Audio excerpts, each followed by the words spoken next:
Ever since we opened our doors in 1964, Davis Ford in Fulton has been committed to providing the highest level of customer service and customer satisfaction. That level of commitment is shown in our 18 Ford President's Awards for overall customer experience. Whether you're looking for a tune-up, a trade-in, or a new F-150, the team at Davis Ford is here to serve you. Come see us today in Fulton. Call us at 662-862-3711 or visit us online at davisfordsales.com. Davis Ford, small-town dealership, small-town prices. When I came back to school this year, I brought my bank with me, and the student checking account at First American National Bank was perfect for me. No monthly fees and no minimum balance, and I can manage my money right from the app. I can do all my banking with text messaging if I want, and I can deposit a check just by taking a photo. It's that easy at FAMB. I took my bank to college with me. I took my bank to college with me. My bank followed me to college. I took my bank to college with me. I took my bank to college with me. It's that easy at First American National Bank. In right field, number 29, Jackson Settlemyers. Center field, number 2, Jackson Lee. Left field, number 23, Eli Hancock. First base, number 17, Bo Rock. Second base, number 35, Drew Capobianco. Shortstop, number 34, Matthew Martinowicz. Third base, number 16, Wilbur Dunn. Catcher, number 14, Gray Bain. Pitcher, number 32, Eli Aikens. And DH, number 7, Joby Cook.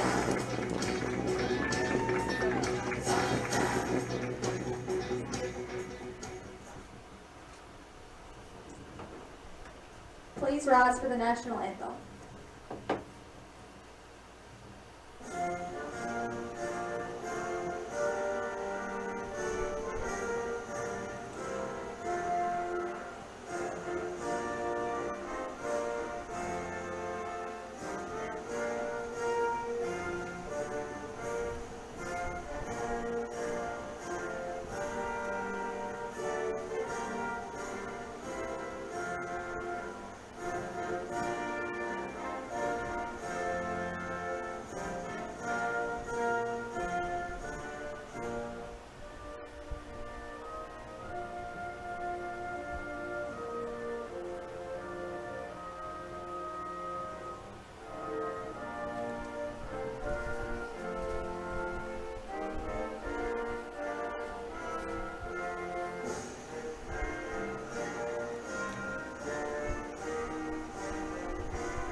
Ever since we opened our doors in 1964, Davis Ford in Fulton has been committed to providing the highest level of customer service and customer satisfaction. That level of commitment is shown in our 18 Ford President's Awards for overall customer experience. Whether you're looking for a tune-up, a trade-in, or a new F-150, the team at Davis Ford is here to serve you. Come see us today in Fulton. Call us at 662-862-3711 or visit us online at davisfordsales.com. Davis Ford, small-town dealership, small-town prices. First American offers online and mobile banking features to make your banking experience easy and safe. Activate or deactivate your debit card as needed, attach images to your transactions, apply travel notices to your account, and make person-to-person payments. You can even set up text alerts to guard against unauthorized spending or just to monitor your account balance. The best part is that you can bank anytime, anywhere. At First American National Bank, get that hometown feel, the high-tech touch. Today tastes like a home game, like a huddle. Tastes like we're bringing the heat, and like a front row seat.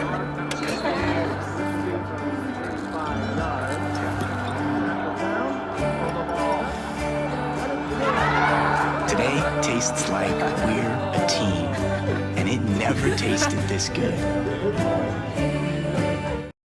Ever since we opened our doors in 1964, Davis Ford in Fulton has been committed to providing the highest level of customer service and customer satisfaction. That level of commitment is shown in our 18 Ford President's Awards for overall customer experience. Whether you're looking for a tune-up, a trade-in, or a new F-150, the team at Davis Ford is here to serve you. Come see us today in Fulton. Call us at 662-862-3711 or visit us online at davisfordsales.com. Davis Ford, small-town dealership, small-town prices. And welcome, ladies and gentlemen, out to the ball game. Adam Gore, Dr. Brad Boz getting set to bring you game one between ICC and Southwest as the First American National Bank opening pitch foul back, and that will go for strike one. That's a 2-0-4 First American National Bank opening pitch. It'll be the 1-2-3 batters due up here: Marcus Jackson, Hunter Harwell, and Braden Jones. On the hill here for the Indians is Eli Akins, getting the start here in game one this afternoon between the Indians and the Bears. Big looping curveball in there for strike 1-2 now is the count.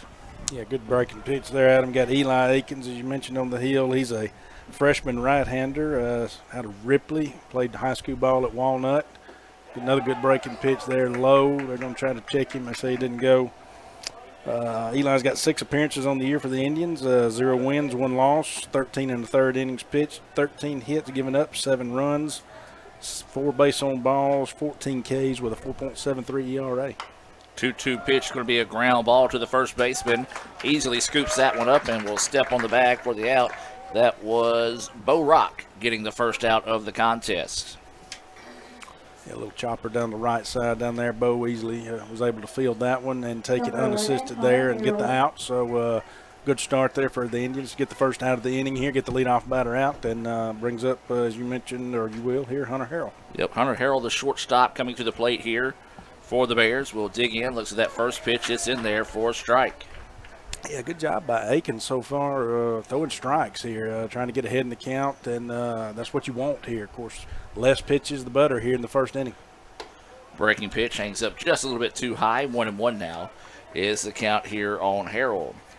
Yeah, good. He's thrown a lot of breaking pitches thus far. I guess he's got some confidence in that today, which is good. Comes back with a fastball right there. That's strike 2 there, Adam. Yeah, if he can mix that curve and that fastball up well today, he's going to keep these Southwest batters on their heels throughout the contest. Yeah, most definitely. That's what it's about. If you can get them off balance, there you go. There's a K right there. Brought the breaking pitch in. He can't. Bain's got to find the ball, clears it, and gets the out right there at first.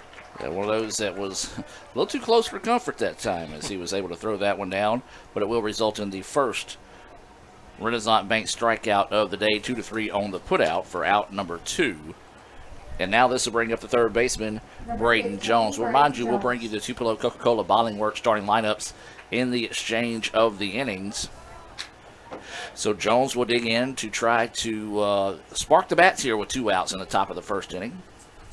Yeah, first pitch swinging foul ball there, but I was looking at Braden Jones' his stats here, Adam. He's got 9 home runs on the year, so he's got some pop in that bat. He's got a .389 average, slugging percentage at .690. So, got to be careful with the wind blowing out on Braden here. That pitch finds the corner for a strike. 0-2 now is the count here on Jones. Yeah, quickly ahead, 0-2 there again, as I mentioned, and Akins is doing a great job. This one fouled back, 0-2 now will stay the count with 2 outs here in the top of the first inning. Of course, with baseball at home, that means softball there on the road. And that pitch missing low for a ball. Yeah, not a bad idea there. Was trying to see if he could get him to chase something just too far outside. Don't think he was going to go after that one. 1-2 pitch coming here, ripped, and it's going to get through for a base hit. And what you said, Brad, Jones, one of the top hitters on this team for the Bears. He comes through with a clutch. 2-out single out there to left. Yeah, breaking pitch was just a little bit up in the zone right there, especially for your number 3 batter there who's got some pop in the bat and swings a good bat. But Jones able to get good bat on the ball there, hits between short and third, and clean single right there for the first hit of the game. Now coming up is going to be the number 4 batter. This is going to be the catcher, Connor McHenry, coming to the plate. McHenry takes a look at that first pitch. It paints the corner for a strike. He tried to check his swing, but the pitch was called a strike on its own. So 0-1 is the count with 2 outs and a runner at first here for the Bears. Breaking pitch slips in that back door. Nice frame job. Also by Bain, who recently announced that he will be continuing his career with the Eagles of Southern Miss. So waiting the 0-2 pitch. This one, trouble. Center fielder's not going to be able to get to it. It'll drop for back-to-back singles. Yeah, great piece of hitting right there on the 0-2 count. Just getting the bat on the ball right there is what McHenry did. Able to kind of stick the bat out there and get the outside part of the bat on it, and just able to kind of drop it out there and over short in center field there. So now you got 2 singles here, first and second. Got a runner in scoring position with 2 outs.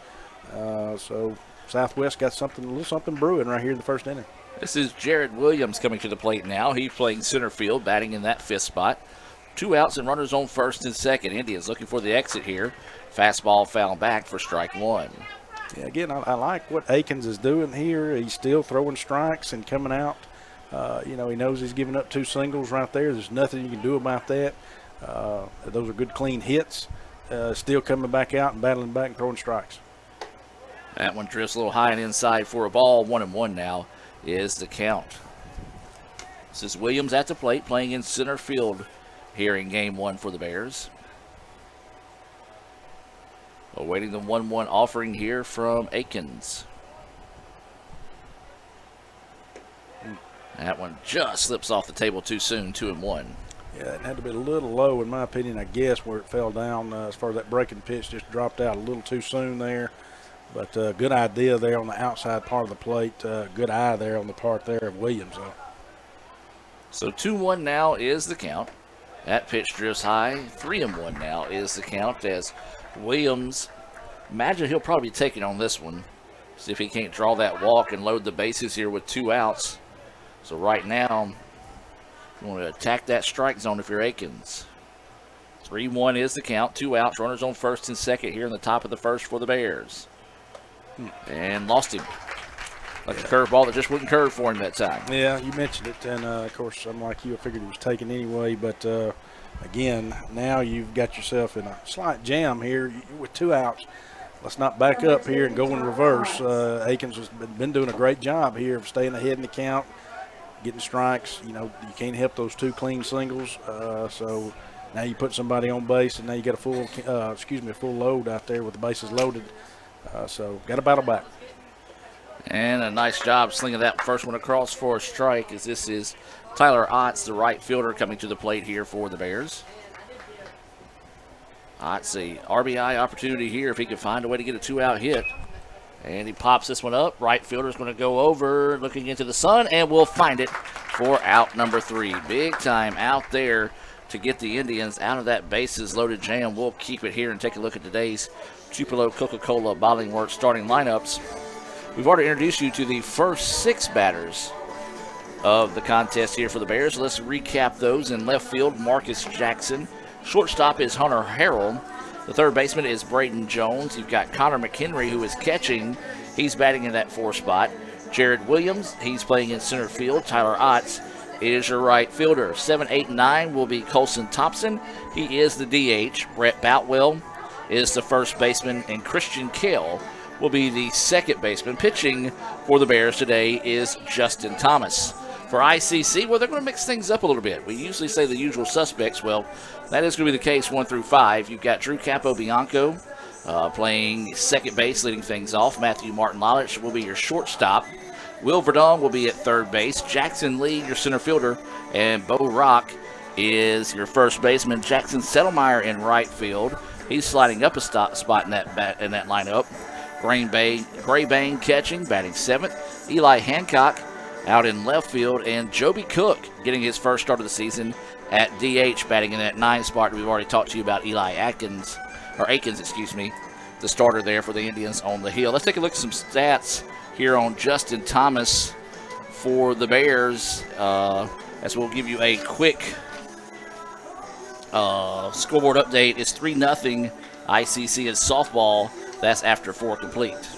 Yeah, Justin Thomas is a sophomore lefty out there coming out of Gaucher. He played at Gaucher High School. Again, he's got 8 appearances on the year, 1 win, 1 loss, 31 and a third innings pitched. A lot of innings pitched thus far, and got 1 complete game to credit. Giving up 38 hits, 29 runs, 11 base on balls, 10 Ks, 6.03 ERA.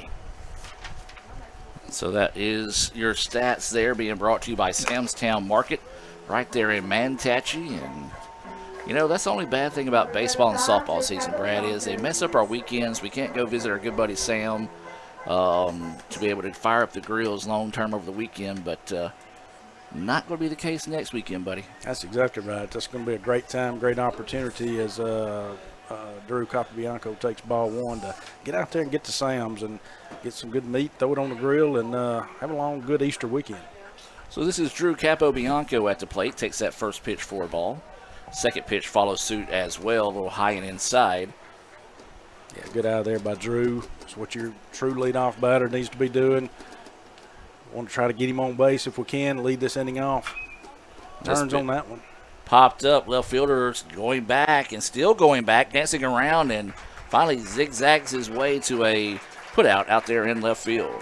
Yeah, wind's going to be tricky. We mentioned it. There's a good wind blowing out, if you want to call it out, basically. It's more on that upper atmosphere versus the flag level. That's exactly right.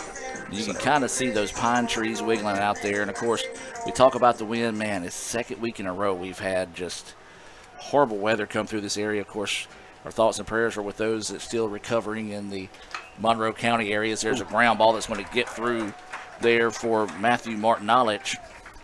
But similar weather coming through the Tupelo area, Cooper Tire, Goodyear, getting hit there in Tupelo, some other places as well. So, again, our thoughts, our prayers are for those that are, you know, affected by these weathers, and this come through the area the past few weeks. And I tell you, Brad, it's changed my outlook on it. You know, I'm one of those that usually outside on that front porch watching. Not last night. I was in my storm shelter whenever they kind of started coming this way. Yeah, it's ball 1 to Will Verdun on the outside, but you're exactly right. It's been a tough 2 weeks for Mississippi, other areas too. I mean, Arkansas got hit bad last night or yesterday up around Little Rock area. Tennessee had some damage. It's been a tough week, and then, of course, last week too. So that's ball 2 there to Verdun. Good eye. You know, it's just a tough time of year. This is a tornadic normally time of year too for us, and just been tough. So hopefully we can battle through this and continue having some good weather here and give us a break and a little relief from this stuff 1 week.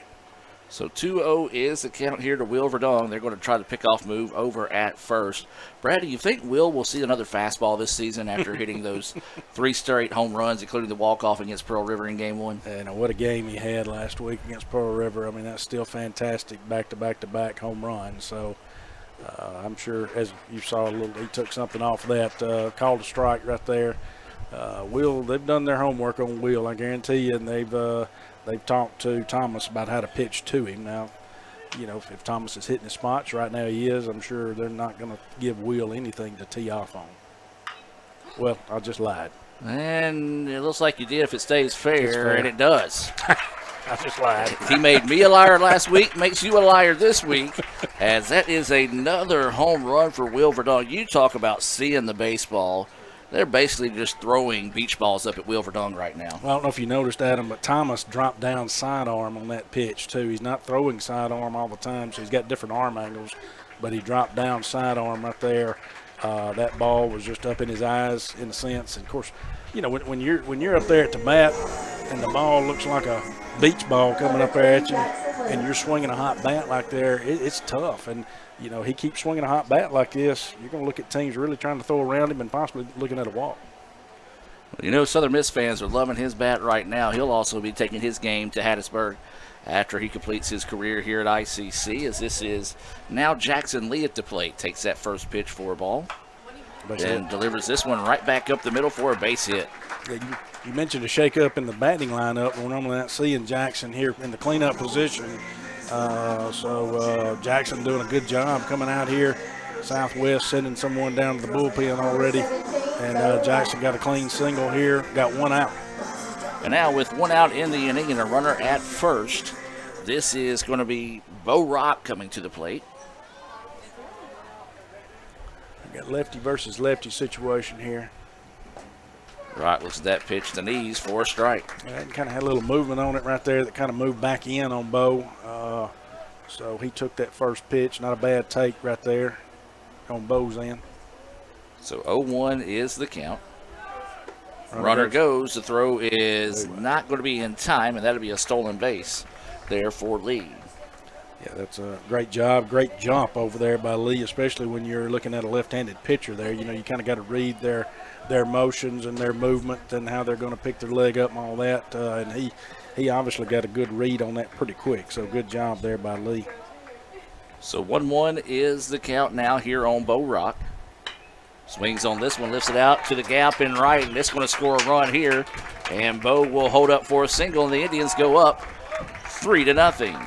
Yeah, that's a great job by Bo. Great piece of hitting, and of course the stolen base by Lee just kind of set that up too to become an RBI situation. And as I was looking down to look, of course that's a good thing. Lee had 8 stolen bases on the year coming in. Now he's got 9. Of course, Southwest going to make a mound visit here early in the first inning, but that's what got him in scoring position, Adam. Bo was able to drive him in. And that's what you want to do right there. You get a guy in scoring position, you want to take advantage of those situations. It's a great piece of hitting there by Bo. Just went with the pitch he got, didn't try to overpower it. You know, a lot of times you see one guy get a ball out of the ballpark, you want to do the same thing. Went with the pitch, solid contact, got it to the gap, and got the run home. I don't expect a change here right now. I may be wrong, but they're probably just kind of talking things over, which they are, kind of, you know, seeing what adjustments they may make here or could make. Also giving the pitcher in the bullpen a little more time out there to get warm. I'm sure they're kind of rushing him up here because there's still only 1 out here. You got 4 hits in the first inning that he's already given up, and now it brings up Jackson Settlemyers here. So Jackson will dig in with 1 out. Swings on the first pitch he sees, and it's going to get through for another base hit. I think they're all seeing beach balls up there right now, Adam. Yeah, hitting is contagious, and the Indians have went 1, 2, 3, 4, 5 hits in a row here. And now this is going to bring up Gray Bain. You know, this is a bat that the Indians would like to see kind of get hot again. You know, he was hot midseason. He's kind of struggled over the last couple of weeks, and this could be one of those games that can get him tuned back in. Yeah, you never know. Of course, well, like we mentioned, there's been a shift in the lineup here, in the batting lineup. Of course, Bain normally in that cleanup position. So we'll see what happens here. That's ball 1. That's low. Great job by the catcher to hold Bo at second. But great job there. But anyway, Bain, we'll see what happens. Just like you say, this could be what, you know, we all, you know, hitters go through slumps sometimes. Yep. That's part of it. You just got to battle out of it. 1-0 is the count here to the catcher, Bain. Runners on first and second for the Indians. That pitch falls off the table a bit too soon. 2-0 now is the count. I like his patience up there. You know, you're not too anxious. You know things have been shifted around a little bit. You know, you've kind of, you know, hadn't been hitting like you were earlier in the season, but he's still showing patience up there. He's ahead in the count now, 2-0. Listen to that pitch, and it's going to be inside for a ball. 3-0 now is the count. Yeah, I fully expect Bain to be taken right here. That's just my opinion, 3-0. Because that could load the bases right there for Eli Hancock if he does walk. So 3-0 is the count. As you said, probably taking the whole way here. He was, and that pitch missing low. Wow, looked like it was right down the middle, but apparently just missing at the knees.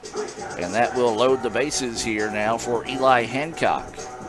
Yeah, good job by Bain right there to come out again, not be anxious, not be overly aggressive there, trying to work himself out of, you know, what little low area he's in and as far as hitting right now, and doing a good job. That's what you want. You got to get on base, and that's what's going to help get you out of your slump. Hancock's going to dribble this one. An opportunity here for 2. They get 1. Instead, it will be a fielder's choice and a run scored for the Indians, as that will retire Bain at second. Yeah, you're going to see a change here, I think, Adam. And that is going to be, or actually they might want to talk to the no, he's talking. Never mind. Infield umpire here, maybe see if he can't get a interference call. Well, I was going to say, the Bain runner didn't slide. No, so Bain, I was going to talk about that in a minute. And if you're Bain, you got to slide. You got to get down on that, because you can definitely get an interference call. So it's your job to slide when you're going in when they're trying to turn 2. But Bain did not. Went in standing up, but we'll see what they talk it over. I do like the fact that the Southwest coach knows the rule that if you cross that line, it's automatic ejection. Well, guess what? His toes were about as close as you can get from crossing that line that time. He wasn't animated in that sense. They're going to say he's safe. And I do like what the home plate umpire said. Coach, I didn't see it. I was watching home since there was a scoring play at home. And that's his job. He's got to, because if the throw had been to the plate, that's his call. Yep. So fully understand that. Now you got a first and third situation here with, again, Joby Cook. And like you mentioned earlier at the beginning of the broadcast, this is our number 9 batter, but first appearance for Joby in the lineup here. So Joby with an RBI opportunity here. Digs in with 2 outs, as Brad mentioned, runners on first and third. Cook swings on the first pitch he sees. This one popped up. Center fielder's going to drift over and will squeeze it for the out, for out number 2. But the Indians send 9 to the plate and put 4 on the board. They lead it 4-0 after we played 1 here in Fulton. We'll be back with more right after this on the ICC Sports Network.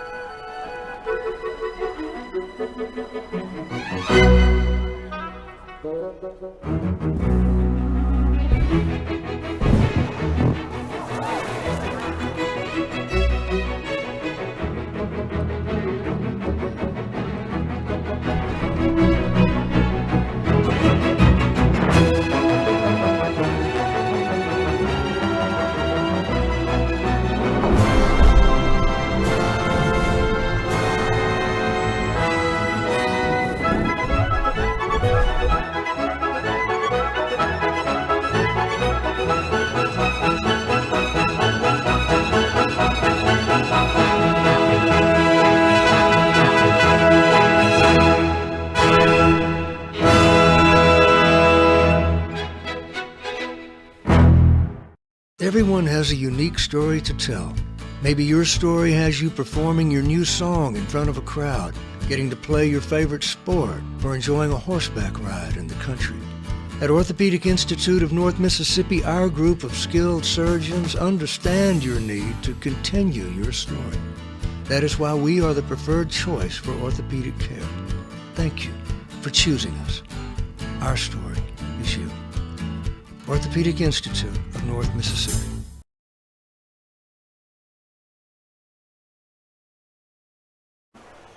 And welcome back, ladies and gentlemen, as we move now to the top of the second inning and trying to get Twitter updated with softball going on. Rob just struck out the side.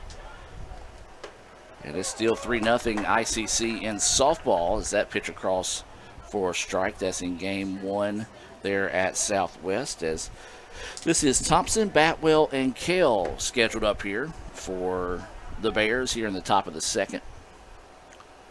As I mentioned earlier, that breaking pitch looking good there from Akins. That was his first pitch of the inning right there, and it was strike 1. That was a fastball, and he fouls that one off. So Akins again ahead in the count here with a 1-2 count. Got some room to play with here, and got some choices as far as what kind of ball he wants to throw, what kind of pitch here. So waiting the 1-2 offering here from Aiken. And that one missing low and outside. Good eye on the part of Thompson, the DH, to hold off on that one. Yeah, good eye. Of course, you're just kind of overthrowing that one a little bit because it's just way too far outside or too low there. You're not going to really get a swing out of that one, so need something a little closer. This one hit up the middle. Shortstop will grab it. Throw across the way is off the bag, and they're going to call him safe. E6 on the play there, and I think it's one of those situations where Thompson might have had a little bit more speed than Martin Knowledge was expecting, kind of rushed that throw and drew Bo off the bag. Yeah, just the throw was wide there. Pulled him off the bag, and Bo wasn't able to peel it back in, and get the tag in time. So E6, as you mentioned right there, and the Bears are starting out the inning now with their first batter on base. This is Batwell at the plate. Takes that first pitch for a ball.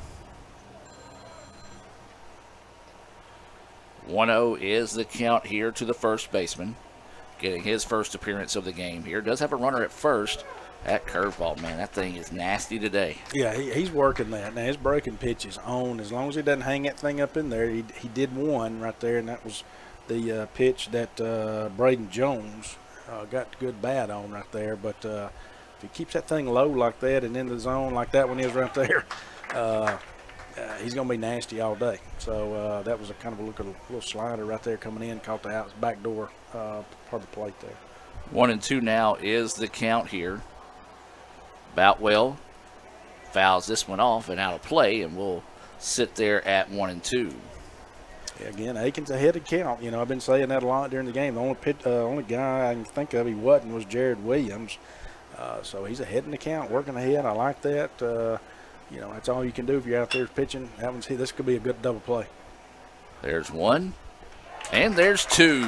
Martin Olive said, let me make up for that error. I'm just going to go unassisted right here. I like it, as that is a Little Caesars double play there to get or as you said, redeem himself for that error.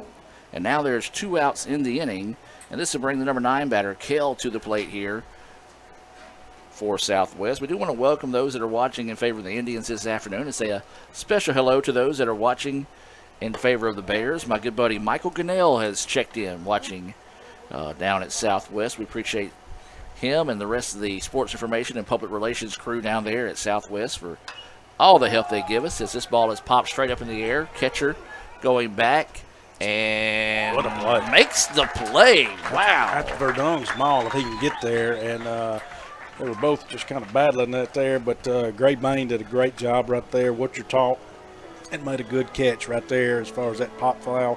So excellent job to end the inning. Thanks to that Little Caesars double play, it was an unconventional 3 up, 3 down there for the Bears. ICC leads it 4-0 as we head to the bottom of the second. The slices and the sticks. All I ever wanted for dinner was pizza, Marcy. And all I ever asked of you was steaks. Don't choose. Get Little Caesar slices and sticks. Half pizza, half Italian cheese sticks. And Dane's awake. Dane. I smell bacon. End the dinner drama with hot and ready slices and sticks. Or order online for new jalapeno or bacon sticks. Pizza. Everyone has a unique story to tell. Maybe your story has you performing your new song in front of a crowd, getting to play your favorite sport, or enjoying a horseback ride in the country. At Orthopedic Institute of North Mississippi, our group of skilled surgeons understand your need to continue your story. That is why we are the preferred choice for orthopedic care. Thank you for choosing us. Our story is you. Orthopedic Institute of North Mississippi. And welcome back, ladies and gentlemen, as we head now to the bottom of the second inning.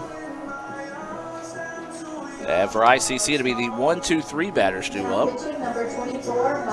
As we do have a call to the bullpen, did not catch that. I did not either. During the exchange of innings, as this is Miles Green. Miles Green coming in to pitch. So, tough day on the hill for Justin Thomas, as he was tagged for 4 runs on 5 hits, no errors, 1 walk, and faced 9 batters in 1 inning pitched. So this will be Drew Capobianco coming to the plate. Yeah, the Indians batted all through the lineup, made it all the way down through. So now you're back at the top of the lineup, and Drew takes strike 1 there from Miles. I'll give you some stats here on Miles in just a second.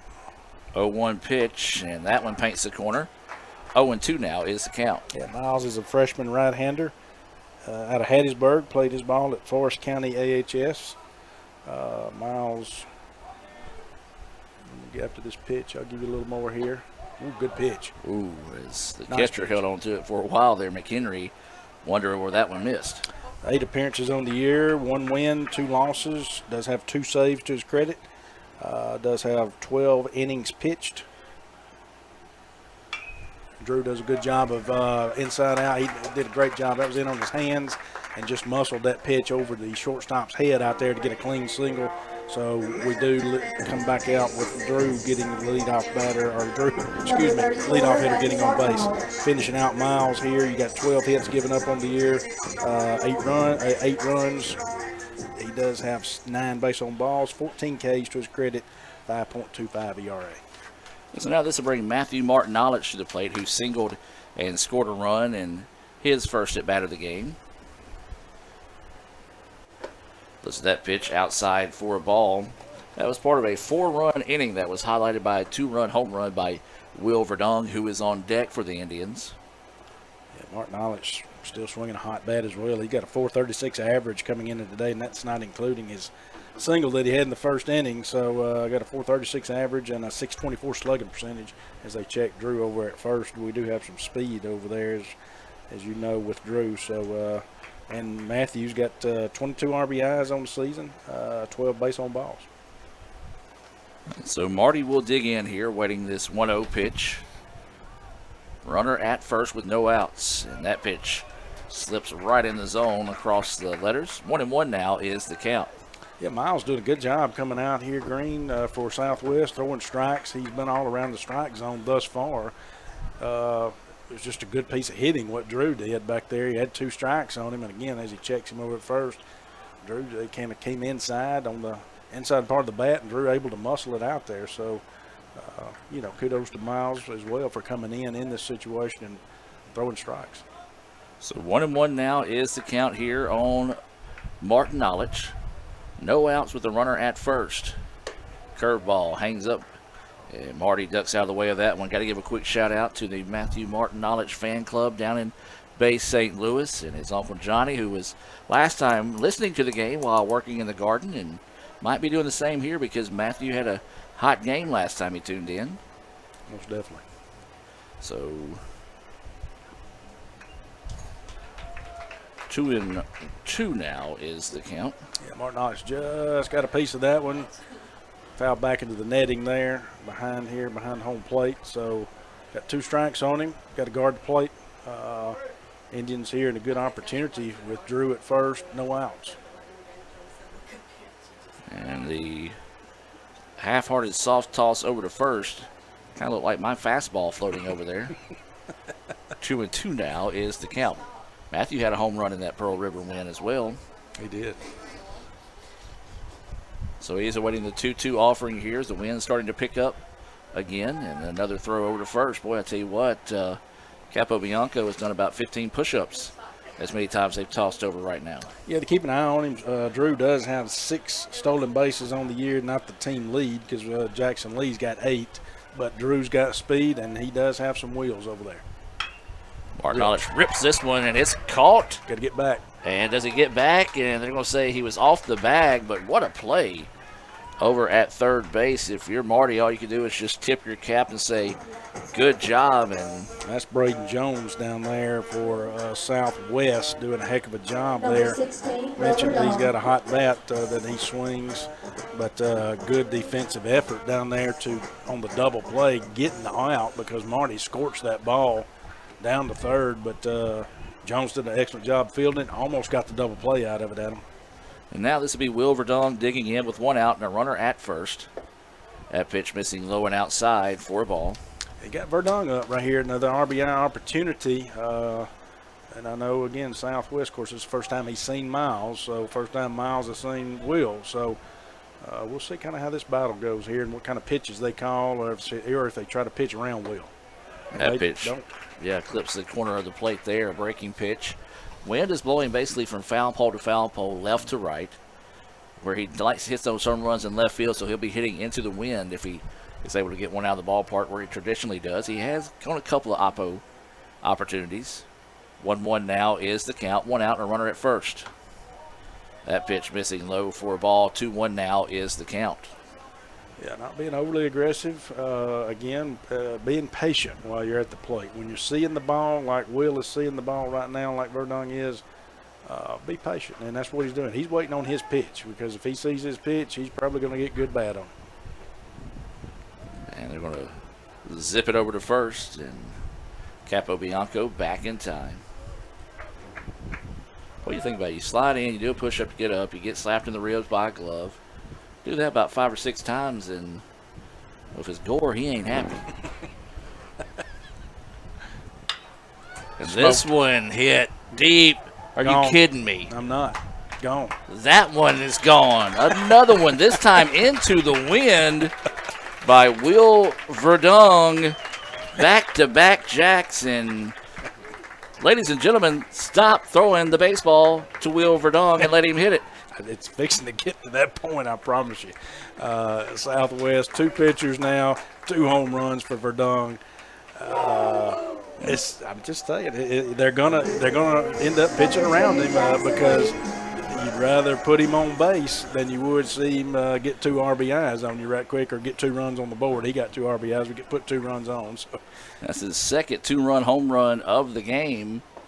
As that pitch missing low now, as this is Jackson Lee at the plate.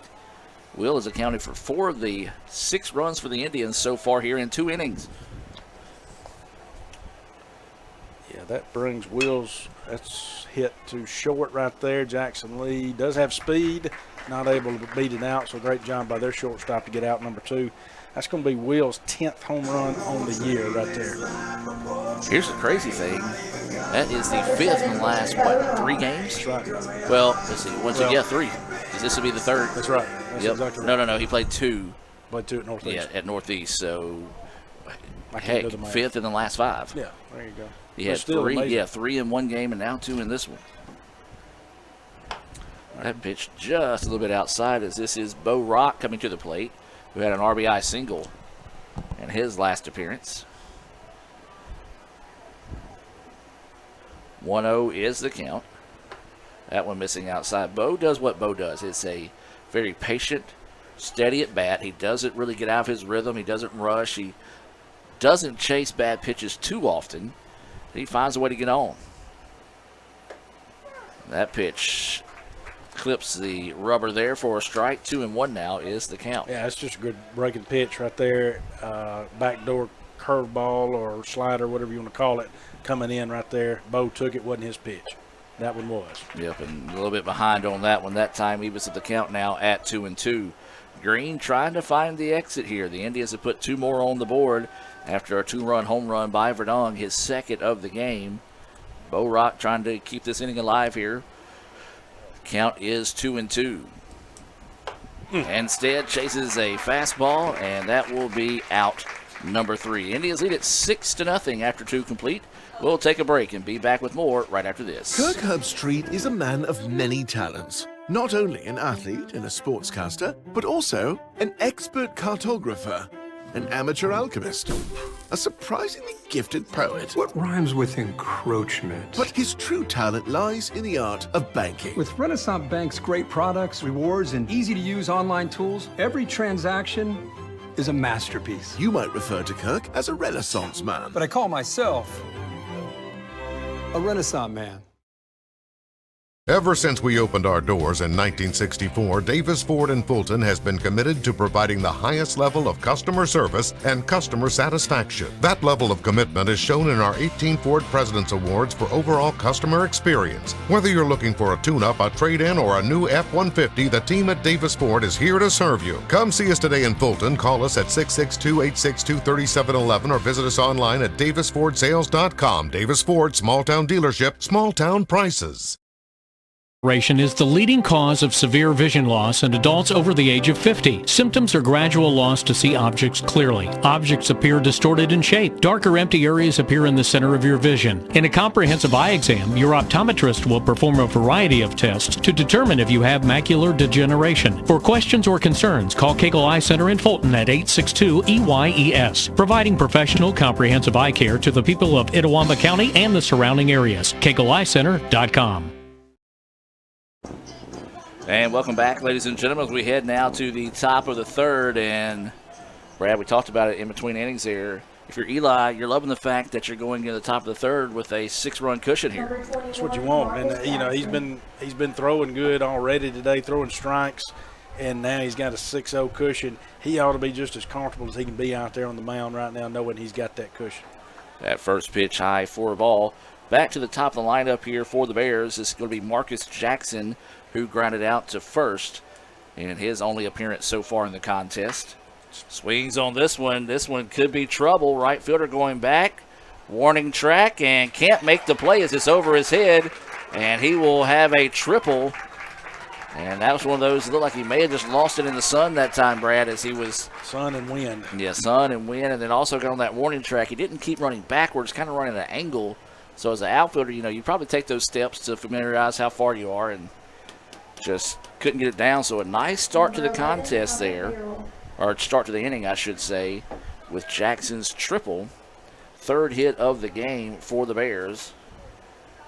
Yeah, anything center field over to right up in the air is going to be tricky. That curveball turned on right there by Hunter Harrell. Great clean single, RBI single right there by Hunter, first pitch swinging. And a nice answer there by the Bears. Could have easily just kind of hung their head and said, well, we're down in this one, boys. But that's the beautiful thing about baseball. There's no time limit. Number 15. So if you can send them up and put them all around in one go, you can get right back in this thing if you get hot. Yeah, and Braden Jones up. Another, again, swings a good bat, as we mentioned earlier in the broadcast with his first up at bat when he singled. But so Akins, you still got to throw strikes, and that's what he's doing, still battling out there as he throws that first pitch, breaking pitch right there to him, and Jones fouls that one back. Yeah, it's almost like one of those long curveballs versus the sharp curveball he's been throwing earlier in the contest. So 0-1 now is the count. This time pops this one up. It's in foul territory. Now it's drifting back in fair. Verdong finds it. Boy, I tell you what, Verdong started about 4 foot foul and then curved right back in, was able to find that. And Brad, you said it. And again, I'm going to go, you can see for those that are watching here, obviously if you're watching, you're watching me, but you can't really tell it that well out there in left field how much those pine trees are moving, but those are shaking pretty good. So when the ball gets hit high in the atmosphere here, and Brad's talked about it, you're going to have a heck of a day chasing down fly balls, and that was an example of one there. Yeah, I think that's part of what happened out there in right field out there with that's first pitch swinging. That's a single. Yeah, just put them where they ain't that time as Martin Knowledge was shifting in on the play, a little hit and run action as the runner was able to go from first to third. And a nice timely hit there by McHenry. That's going to be his second of the game. And now this will be Gerard Williams coming to the plate. Yeah, good job. Like I say, I mean, the thing with Akins, again, he's throwing strikes. He's not putting people on. He's only had one walk on the day. So, I mean, it's not, he's not putting people on. He's doing what his job is, and that's throwing strikes. And you mentioned it earlier, these bats right now, which is their job, they're just putting it where somebody's not right now in the infield or wherever. So, good job by Southwest, as that first pitch is strike one. Yeah, he's comfortable throwing that curveball and comfortable throwing from strikes as well. So that one just zipped across. 0-1 now is the count here to Williams. He walked in his only appearance so far in the contest. Runners on the corners. Runner goes. Yeah, they tried another hit and run. This one's going to be pulled foul and out of play. 0-2 now is going to be the count here to Williams. Softball, Renaissance Bank scoreboard update. After 6 complete, ICC's up 3-1 in game 1 at Southwest. India's trying to bounce back from a sweep from last time they were on the field. 0-2 pitch up the middle. Double. There's one. Can they get 2? The throw is high, and they do. Another Little Caesars double play there. Score that one 6-4-3. Did he toss it to second baseman or did he take it on his own? He tossed it. Okay, 6-4-3 on the putout to end the inning. The Indians getting it done defensively as well as with the bats. We'll take a break and be back with more right after this. This broadcast is being brought to you by Renaissance Bank, Little Caesars in Fulton, Tupelo Coca-Cola Bottling Works, the Orthopedic Institute of North Mississippi, Davis Ford, First American National Bank, TM Realtor Agent Ricky Murphy, Max Home, the ICC Baptist Student Union, Cagle Eye Center, Bank Okolona, Sam's Town Market in Mantachie, State Farm Insurance Agent Brandon Poland, the ICC Wesley Foundation, the ICC Foundation and Alumni Association, and donations to the Sports Information Indian Club from viewers like you. Hey Indian fans, I'm Ricky Murphy, real estate agent, Tommy Morgan Realtors, and I'm also a proud alumni of the All-American Marching Band. Itawamba Community College was my home for 2 years, and where you decide to make your home will be one of the most important decisions of your life. Whether you're looking to create a plan to buy your first home, or if you're ready today to make a move into your forever home, give me a call or send me a message so we can discuss your next move. And for my family, Roll Tribe! And welcome back, ladies and gentlemen. We're going to head now to the bottom of the third inning. ICC leads it 6-1 after a RBI single from Harold that scored Jackson, who started the inning with a triple off the wall in right field. ICC scored 4 in the first, highlighted by a 2-run home run by Will Verdon. They scored 2 in the second, highlighted by a 2-run home run by Will Verdon. You know you're hitting a lot of home runs when that just becomes routine. As this one is going to be popped up a mile high here as it's getting over in foul territory. Third baseman calling everyone off and drops it. It's tricky, tough. Yeah. It is. And two, you know, we've talked about it in other broadcasts. Our guys are used to this field, and of course, folks, y'all, you know, if you haven't seen our field, been out here, you know, our field drains well, but on that third base side, it does kind of, you know, drop off a little there. And if you're not used to that coming in, as well as you got the wind and you got the sun, it's tricky. Settlemyers looks at that pitch high and outside for a ball. Now for Jackson, you really got to take advantage of this do-over here. So it'll be Settlemyers, Bain, and Hancock scheduled up for the Indians. And this one's popped up. Same thing, this time on the first base side. And have lost it again. And that's going to be, ooh, wow. Lucky bounce there for the Bears. If that thing bounces the other way because it hit the line, if it bounces left, that's going to be probably the shortest double in the history of baseball. Because Settlemyers was already making his turn. If you're Settlemyers right now, you're like, okay. All right, I've done one on the third base side, one on the first base side. Let's straighten this thing out. My swing, I need to get my swing going here. And now he's going to do one straight back. You know, right now he's not on top of the ball. That's easier said than done, again, folks. But, I mean, right now his swing is not coming where he's on top of the ball on that top half. And you're trying to, you know, you want your players to be hitting the top half of the ball if possible here. And he reaches out to get that one. I don't think the right fielder sees it. That's a tough play. No, he does. He does, okay. Say, because it was, again, the way he was kind of jogging up, and I think he just able to shield his eyes just enough to get that out. And I'll tell you what, if you're a Southwest Bear, you're like, look, we deserve that out. We had 2 shots at it, didn't make it, and luckily we're able to reel that one in for out number 1. So now this will be Gray Bain at the plate, who is catching here in game 1. He walked in his first appearance, takes that pitch for a strike. He was left stranded, or actually he was erased on a fielder's choice. It's a beautiful breaking pitch, but that one hangs up just a little bit too high for the umpire's liking. Count evens up now at 1-1. So waiting the 1-1 offering here. This one's going to be fouled out of play, and now we'll go 1-2. Yeah, got the rubber game down there in Starkville at the Dude. South Carolina up 3-0 in the top of the fourth early. So State came back and had a big first SEC win last night. That's ball 2 right there. 2-2 now is the count. I was listening to that on the radio and almost hit 3 straight home runs in that game. So swing and a miss, and Green has figured something out here. Yeah, Green's come in and done a good job for Southwest. He slowed the bleeding that was happening due to all the hits and the RBIs. The only thing he hasn't slowed down is Will Verdon. Yeah. And I think the only way you're going to slow down Will Verdon is if Coach just puts him on the bench. He's just that hot right now. Yeah, you just have to put him on. Hancock fouls that one back and into the chest protector of the home plate umpire. And good move here by McHenry to walk this one back to the pitcher to allow the home plate umpire to catch his breath.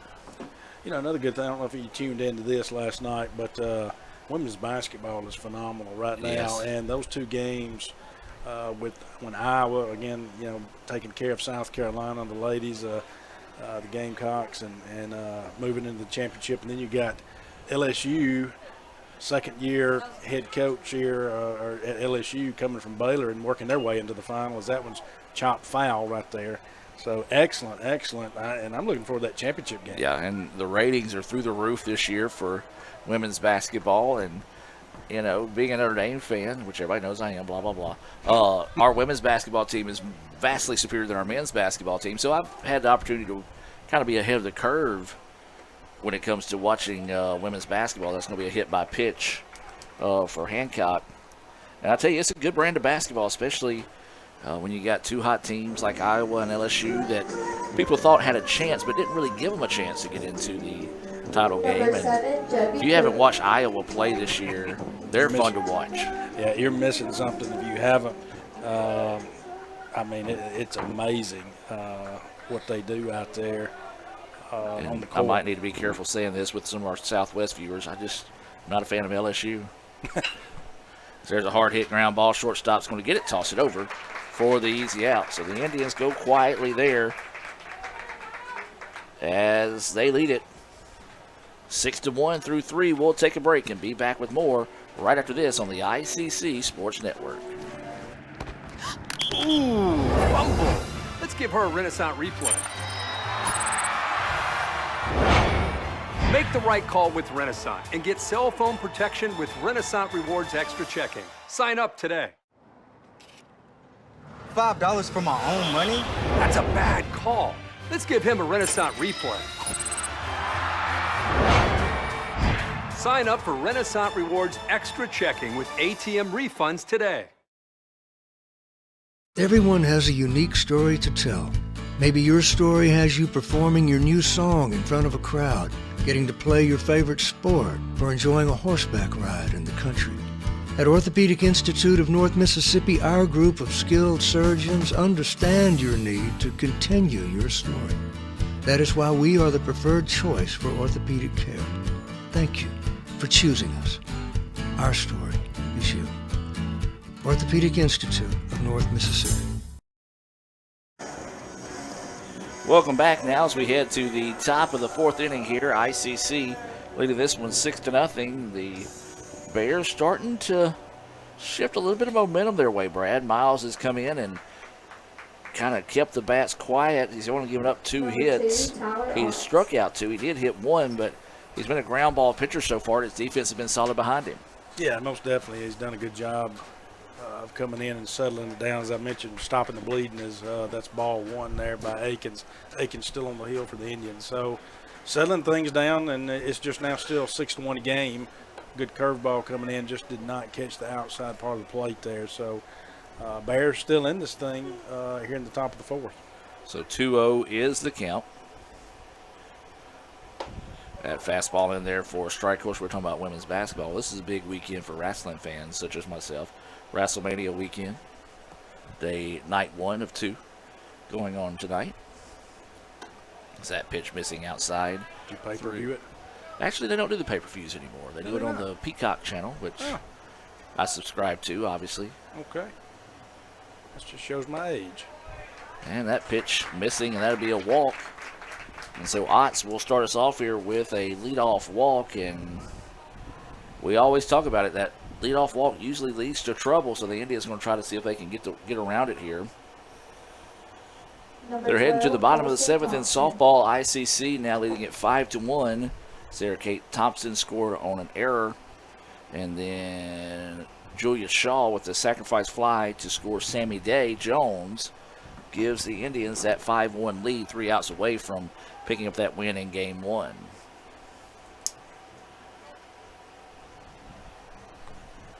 That toss over to first was not in time, just trying to keep Otts, the right fielder, honest. A curveball, and it hit him.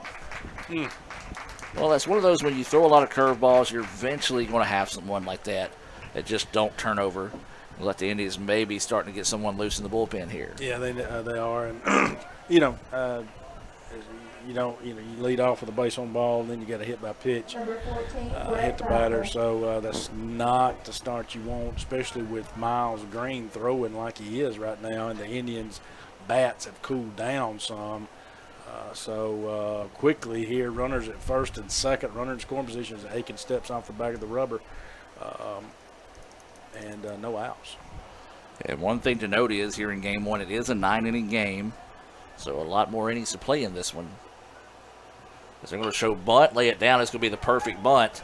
Only one play, and it's going to be the first, and it's going to be in time. So the sacrifice bunt does move the runners into scoring position. Yeah, that's a great job right there by Thompson there. No, I'm sorry, Boutwell, yeah. To get that bunt down perfectly. Moves the runners up to second and third, as you mentioned. Now you got two in scoring position with only one out. That sacrifice bunt being brought to you by the ICC Baptist Student Union, reminding you of the ultimate sacrifice paid for our sins. And there is going to be a clutch hit there. One run will score. They're going to hold the runner at third. Smart play here, as the Indians did not hit the cutoff man to allow the runner to advance to second. That's exactly right. And Southwest might be thinking, I wish I'd have sent him on, because that throw was off target there. It was way up the first base line there. And so Bain had to go up the first base line to field that ball that came in from center field there from Jackson Lee. So, of course, I don't know their speed like they do, but they possibly could have scored that runner at third. But there again, now you've got runners at second and third, Adam, only one out. So it's not a huge loss. So that'll be officially an RBI single. Advance on the throw there for Kale that scored Otts, who started the inning off with a walk. The Indians wanting to talk things over here on the hill, and here comes trouble. And Marcus Jackson. Jackson had a triple off the wall in his previous at-bat. In his first at-bat, it was hit hard right at the first baseman. It's one of those that if he hits a little bit harder, gets through, and he's got a pair of triples in the game. Yeah, and I think if I looked a while ago correctly, Jackson of course, we know he's got speed, and he's got 16 stolen bases on the year, folks. So that just tells you he's got some speed and got some wheels on him. So anything down in the outfield with these runners at second, third, he may get a double out of it. Just depends on where, how the Indians field the ball out there, if it gets down, and where they choose to go with the throw. So keep an eye on this. I'm with you. This could be a situation here now where the Southwest could cut this lead to 6-4 and have another runner in scoring position, potentially one out. So 6-2 is your score after that RBI single by Kale. Runners at second and third here for the Bears. And this is Jackson at the plate, who is 1 for 2 with a triple. That pitch missing outside for a ball. Instead, Indians with someone up in the bullpen, working to get loose.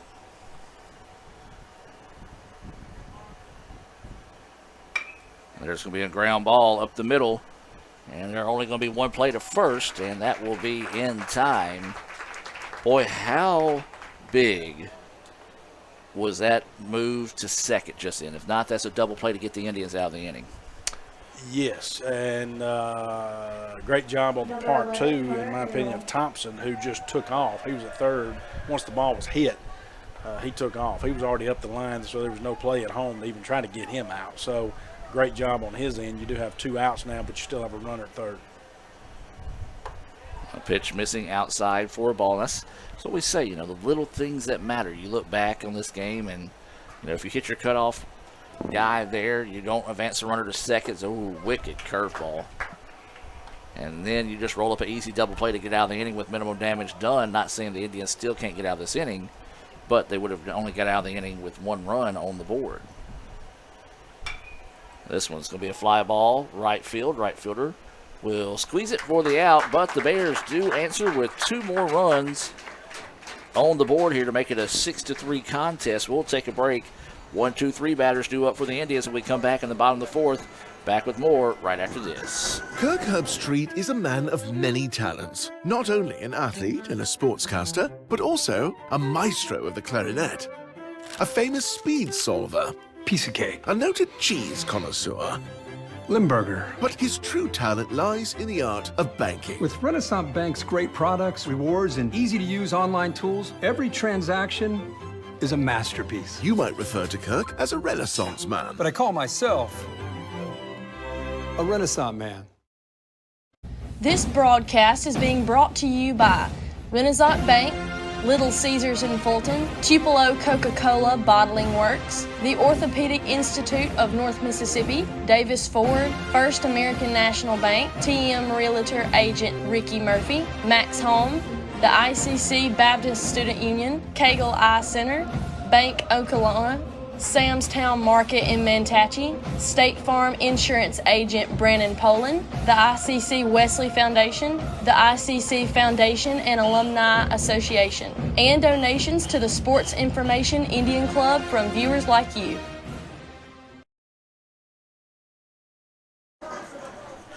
And welcome back, ladies and gentlemen. Now as we head to the bottom of the fourth inning, 1, 2, 3 batters due up here for ICC. It'll be Capo Bianco, Martin Knowledge, and somebody by the name of Will Verdon. Yeah, this will be this is fourth inning, but this is bottom of the fourth, will be the third inning that we've started out with Drew's let off an inning. And he's going to hit this one. It's going to go foul and get out of play for strike one. He singled, scored a run, and his last at bat flew out to left. And his first, he's got an 0-1 count now here as we start the bottom of the fourth. That pitch outside, 1-1 now is the count. Indians like to find a way to get a couple of them runs back they gave up in the top half of the inning. Yeah, they definitely, because Southwest now has cut the lead in half, so it's 6-3 as that pitch is taken on the inside part of the plate there. Excuse me, inside, and it was a called ball there, so now you got 2-1 on Drew, but yeah, they'd love to get some of those back because now Southwest has 6 hits to the Indians 7.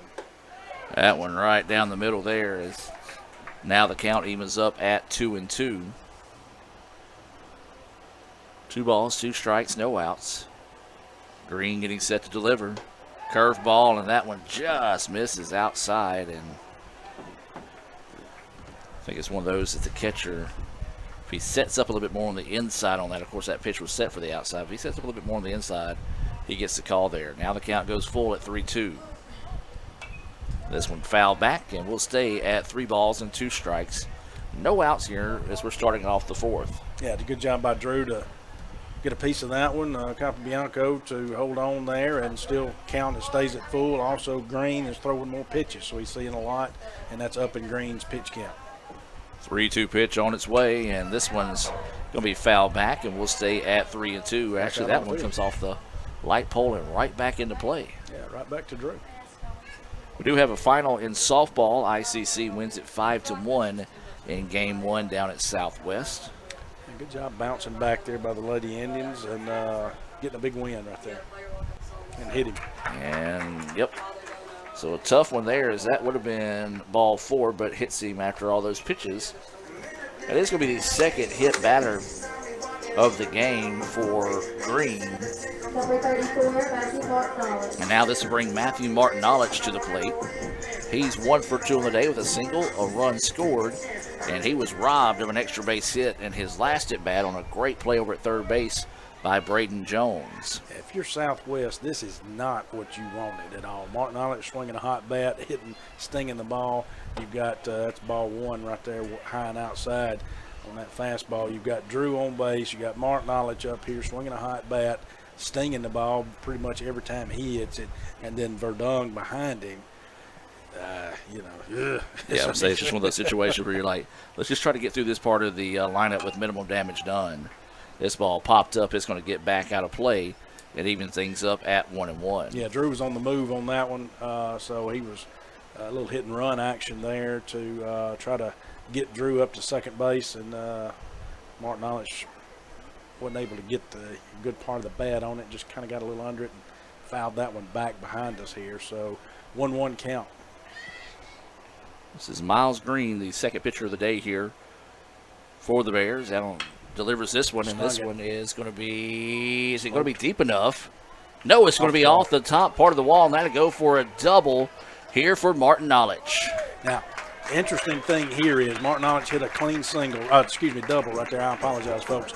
So you got runners at second and third, Adam. I'm going to ask you the question, Adam. If you're Southwest, do you put Verdung on right here?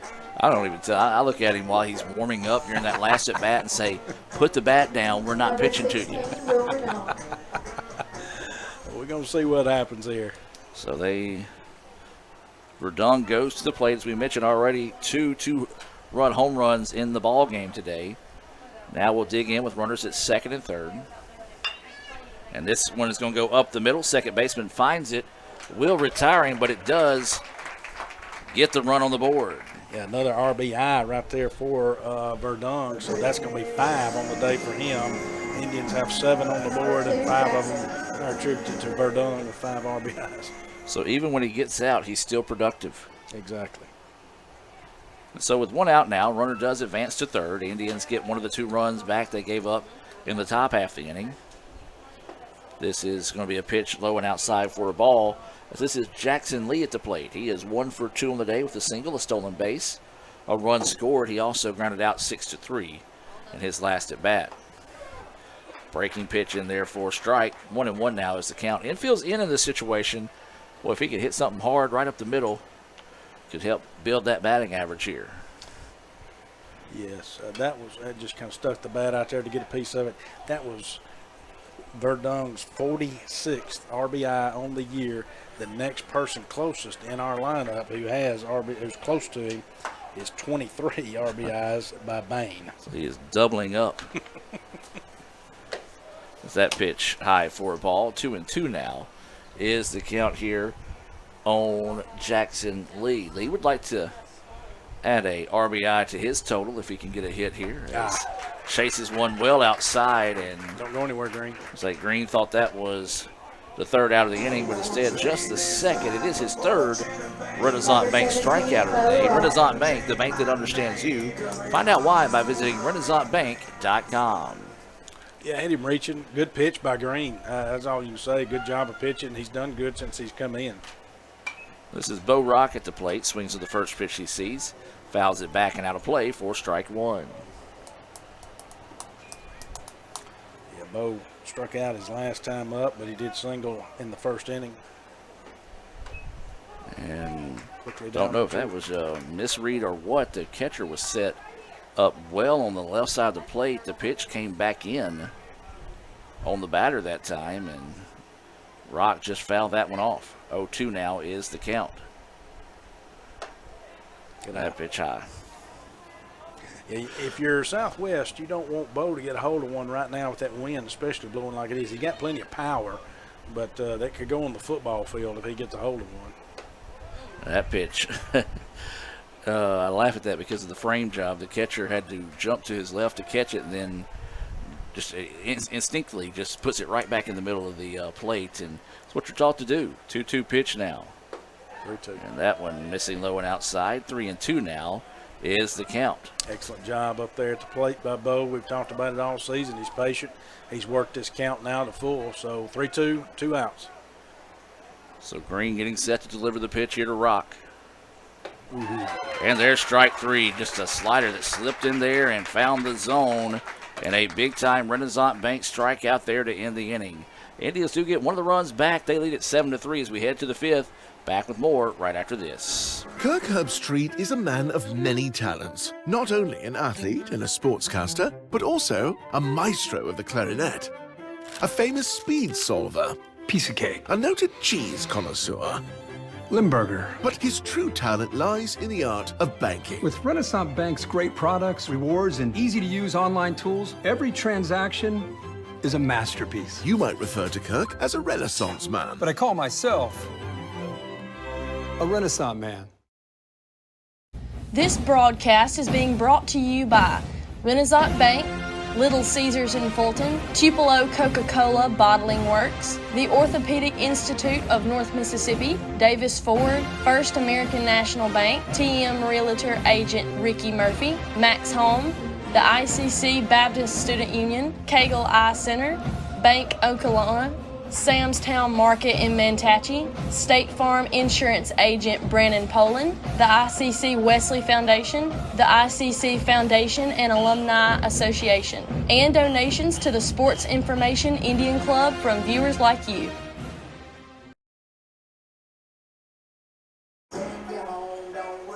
Welcome back, ladies and gentlemen, as we head now to the top of the 5th inning. ICC leads it 7-3 here. Aiken's still on the hill here for the Indians. And Brad, your thoughts on the game so far? Well, you know, ICC started out hot, excuse me, with the bats, and they did. Is basically what we did. We went through the whole lineup there, and you know, Thomas just had a tough day on the mound. That happens to all of us, you know, at times, and it's just one of those days for Thomas. So good job by Southwest. Green coming in and just kind of putting out the fire, except for Will Verdung and Matthew Martinovich, in my opinion. That was check swing right there, fouled off down the right field side. And then the other thing I would mention is Southwest, they're not giving up, and they're out there battling. You know, they were down 6-0, and they're battling. So I like that. They're still battling out there, and he swings through that pitch, a strike two, quickly up 0-2 on that breaking ball. Aikens has thrown a good game, and right there, when he's got that curveball working today, that breaking pitch, that's his top pitch. That's his bread and butter today. 0-2 pitch, and this is going to be lined and caught in foul territory just outside the view of the camera there, and a nice play by Bo Rock. Yeah, that was a good job over there to get the first out of the inning right there. That helps right there, always does, especially with a good bat like we've seen with Braden Jones. So no, he swings a good bat. This does bring back up McHenry here, he's had 2 singles on the day, Adam. Yeah, he's been a tough out, so the Indians have to go after him here. Is that one in there for a strike? That last play by Bo Rock was so good I threw my pen. So I luckily got another one up here. It's swing and a miss for strike 2.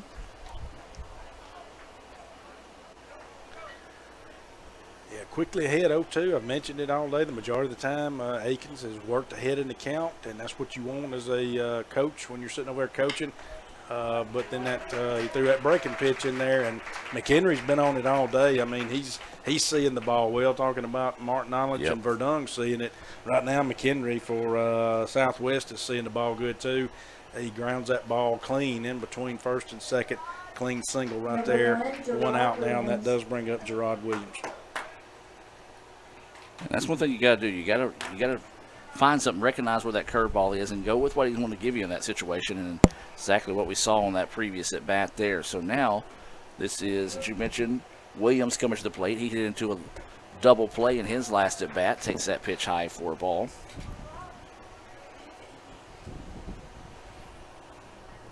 Yeah, Gerard grounded out to short in a double play, inning-ending double play.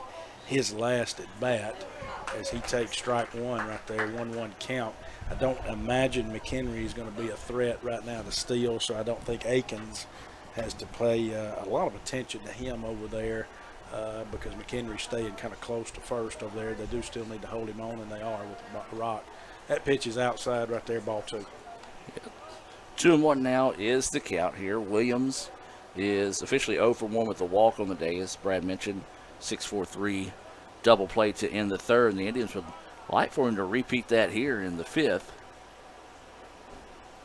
So there is a runner on first with 1 out. Breaking pitch jammed him, and he's going to be able to step on the bag over at first and get the out. Yeah, not a double play ball right there, so Bo knew it and take the for sure out right there and get 1 out. It does move the runner up to second, but now that does give you 2 outs in the inning. So they do have a runner in scoring position, but again, 2 outs. And this is going to be Otts who got the scoring, or excuse me, no, he scored a run in his last at bat because he walked to start off the inning and eventually came around to score on a Kale single. I was going to say he got the scoring started, but they did score a run in the top of the 3rd. So he takes that pitch outside for a ball.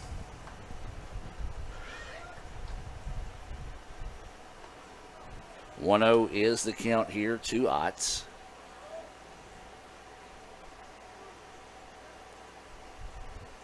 That pitch paints the corner for a strike. 1-1 now is the count. Yeah, good pitch right there again. Aikens out there battling. I'm liking what I'm seeing, you know, with him on the hill out there. He's just out there battling and throwing strikes. And, you know, what more can you ask for out of your pitcher? So waiting the 1-1 offering here from Aikens. This one popped up. Trouble. Is this going to be in shallow center? Shortstop now calls him off and makes the play. I tell you, the way that wind's blowing today, that one could have ended up anywhere, folks, with the Indians able to squeeze it and get the out. We'll head to the bottom of the 5th inning when we come back with more right after this on the ICC Sports Network. Ankle sprains are one of the most common sports injuries, with an estimated 25,000 occurring every day in the United States. Sprains can happen with any sport, including just walking across the yard. Ankle sprains are most common in ball sports such as basketball, soccer, volleyball, and others. As with any injury, your body quickly sends blood to start healing the process, which leads to the swelling. Rest, ice, compression, elevation, known as RICE, is a good way to treat an ankle sprain. This decreases the swelling, lessens your pain, and allows your body to heal the injury. Studies have shown that the sooner you return to activity, the better and typically the faster you will recover. Depending on the amount of injury to the ligaments, it may be days, weeks, or even months to return to high-intensity sports. Sometimes recovery may be slow, but if it gets better day by day or week by week, you are on the right path. If the ankle seems to stop improving and you just can't get back to your activities, then it's time to come see us at the Orthopedic Institute of North Mississippi. Remember, our story is you. And welcome back, ladies and gentlemen, as we head now to the bottom of the 5th inning. 7-3 is your score in favor of the Indians. It was 4 runs in the bottom of the 1st inning for ICC. It was a 2-run home run by Will Verdon. Then it was an RBI single by Bo Rock and a RBI fielder's choice by Eli Hancock. And then the Indians added 2 more in the second on the second 2-run home run of the game by Will Verdon. And then they went scoreless in the 3rd. They picked up 1 more run in the 4th, and it was off a ground out, by Will Verdon that scored Drew Capobianco, who was hit by a pitch. And swing on the first pitch he sees. This ball a mile high. First baseman coming over and has to leap back a little bit and make that play, as that is going to be Settlemyers, who's struggling today to get on top of the ball. Yeah, he's, he had a single in the 1st inning, but ever since he's not hit the top half of the ball. And he's getting under it, whether it be your timing off or whatever. And Coach Collier is going to have a conversation with him. He's talking to him about it. And that's where coaching comes into it as well, where, you got to talk to him and you got to talk about, how you're swinging the bat, what are you doing. And there's a good clean hit by Bain right there up the middle, and that's a single for Bain, and well-needed single for Bain. As you hear that. Yeah, so you hear his teammates and even some of his family cheering him on after that hit there. Yeah, like you say, when you're going through a little slump, it happens. But I tell you what, once you get that first breakout hit, you could go on fire. And so hopefully that's what's going to happen with Bain. Once you finally break out of it, and that's why everybody was cheering. He broke, and of course they're going to throw it over to Bain. I don't expect him to be a threat over there to steal, but well, even Bain was happy because he was like jumping up and down, telling the dugout to get up. I finally got a hit here. He knew it. I mean, he knew it. So again, good job right there. Battle out of it, and that's what you got to do. This pitch, a grounder, going to be a foul ball down the first base line. As this is Eli Hancock at the plate. He was hit by a pitch. He reached on a fielder's choice that drove in a run in his first at bat. So 0-1 is the count here to Hancock. Runner at first with 1 out in this situation. And that pitch missing high for a ball. Yeah, good job by the catcher there trying to get that McHenry, trying to frame it back down in there. And knew it and just didn't do it, but it was a great job back there of him trying to get the strike called on that one. Just couldn't do it. 1-1. So Hancock waiting for the pitch. Oh, rips good. This one. Does it get by the first baseman? It does. It's a fair ball. This is going to score a run. And Hancock maybe thinking 3. He's going to try to stretch it that way. And he will be there with ease. Yeah, he smoked that ball down the first base side. And first baseman down there, Boutwell dove for that, unable to get it.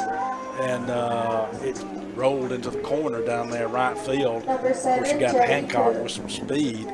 So that scores Bain, gives the Indians an 8-3 lead, and just a clean triple there for Hancock. Yeah, didn't even have to slide in or get dirty on that one. So now this is going to be Joby Cook, who is 0 for 2 on the day.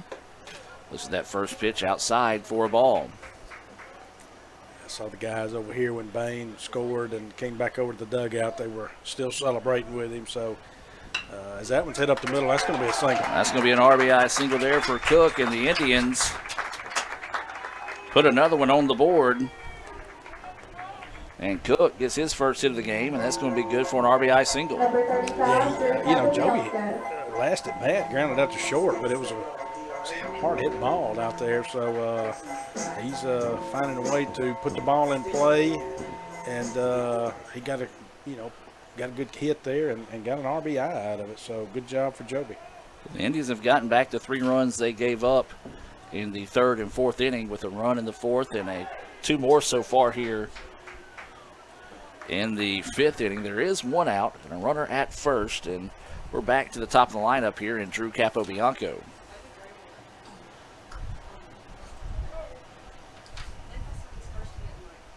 So Cap will await the pitch here. Swings on this one and nearly gets the grounds crew over there in foul territory, so that'll go for strike 1. Yeah, straighten that one out. And actually, he did hit the vehicle they were in because it went underneath it. Oh, did he? That might make Kirk mad. So yeah, I don't think Kirk saw that one either, because he did have 0 reaction to that ball until after it hit underneath him. Either he just had so much faith he knew it wasn't going to get close to him. 0-1 is the count after the toss over to first. And chases one there. The ball gets away, and the runner will not advance. Yeah, you said it there. That's just a good pitch. As he was looking fastball and got a slider that kind of came back in on the hands and fell off the table. 0-2 now is the count. Yeah, down 0-2. Drew's done a good job of looking at pitches all day, being patient up there at the plate. So let's see if he can battle back here. Again, the toss over to first, and very half-hearted toss there by Green. As Adam Gore fastball. Yep. I don't know if I can throw it that fast. 0-2 now is the count. And again, this time a little bit more zip across the way as Cook gets back without any issue. Matter of fact, the previous ball was thrown over so slow, he slid back and was standing up before the ball got there. So 0-2 is the count. Drew Capobianco at the plate. Again, the throw over to first and not in time. He's getting the taste of what Drew got over there when you were talking about the first, I guess it was the first inning. Just kept getting thrown at, and eventually those tags in the ribs start to sting a little. Awaiting the 0-2 offering here. That pitch outside, 1-2 now, is the count here to Capobianco. Yeah, for some reason, Green's got his mind on Cook over there. Of course, he's ahead 0-2, but got his mind on Cook at first, and that pitch was way out of the zone. But I don't know what kind of information they would have on Cook to be stealing, because, again, this is his first. But there he goes. Runner goes. The throw down is not in time, and that'll be a stolen base. Good job by Cook. I was going to tell you, probably the scouting report is he's from Calhoun County. Be ready for anything. Be ready for anything. As a fellow Calhoun Countyan. So what a day for Cook there, coming in and entering the lineup and now getting a stolen base to his credit. 2-2 is the count here, as Cook taking his lead at second. This one hit hard but pulled foul. Boy, if that one would have scooted a little bit left, Indians would have added another run to the board, and that could have been the second triple of the inning there, as that one was absolutely blistered. The count will stay 2-2. Yeah, so now you're got a runner in scoring position. So if you're Drew, you know that anything down out in the outfield potentially is going to score Cook, and you'll draw an RBI out of it and get the Indians up 10-3.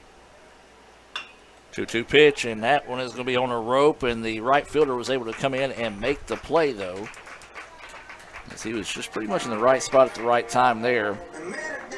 That's a line out for Capobianco for the second out of the inning. Yeah, good job out there by Cook, too, at second. He immediately went back, even though it was on a rope out there that Drew stung that ball. He immediately picked up on it and went back to second. wasn't going to be a tag on that one because there was no right fielder was in too shallow to catch that for Cook to even think about tagging and going to third. So with 2 outs in the inning now, this is Martin Knowledge at the plate. Swings on the first one he sees. Fouls it back and out of play for strike one. Yeah, Martin Knowledge hit one off the wall the last time, his last at bat, and got a good double out of that, which that was I guess the third ball that we've seen today besides us. You got two wheels that went out, and Martin Knowledge just hit one off the wall. So that pitch missing outside for a ball. Yeah, I got good word that the Matthew Martin Knowledge fan club was upset they didn't have any beverage showers after that one didn't get out of the ballpark. So see if Marty can make it up to him here. 1-1 pitch. Good eye as that ball in the dirt, and good read there by Cook as well not to try to take off on that situation. 2-1 now is the count. You don't want to get the third out of the inning there at third. So good job again by Cook being smart. Ball did not get far enough away from McHenry to try to advance to third. 2-1 count here on Martin Knowledge. Martin Knowledge crowding the plate here. And swings on that one, and it's going to get through, and they're going to ask the runner to score from second. Cook slips a little bit, but he's going to be able to get in without an issue. Yeah, Cook's got some wheels on him, and Martin Knowledge clean single there to get a RBI on the day. That's his first RBI today. Yep. First RBI, third hit.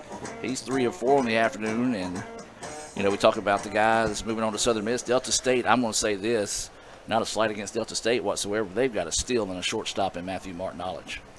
No doubt. Great player right there. Been good for the Indians, and looking forward to seeing what he'll do going forward at Delta State as Will Verdung now takes ball one from, still got Miles Green in for the Bears. 10-3 now is your score in favor of the Indians. They've got a 3 spot so far on the board. Runner goes. Throw is in time. And that will end the inning there. 2-6 on the putout of Martin Knowledge, but the Indians do put 3 runs on the board to take a 10-3 lead through 5 complete. We'll take the break with them and be back with more right after this. So when are you going to give me back for the pizza? Oh, personal foul. Let's give him a Renaissance replay. Make a successful handoff when you transfer funds to friends and family with Zelle and the Renaissance mobile app. Let's give him a Renaissance replay. Make the right call for 24/7 roadside assistance and sign up for Renaissance Rewards Extra Checking today. The slices and the sticks. All I ever wanted for dinner was pizza, Marcy. And all I ever asked of you was sticks. Don't choose. Get Little Caesar slices and sticks. Half pizza, half Italian cheese sticks. And Dane's awake. Dane. I smell bacon. End the dinner drama with hot and ready slices and sticks. Or order online for new jalapeno or bacon sticks. Pizza, pizza.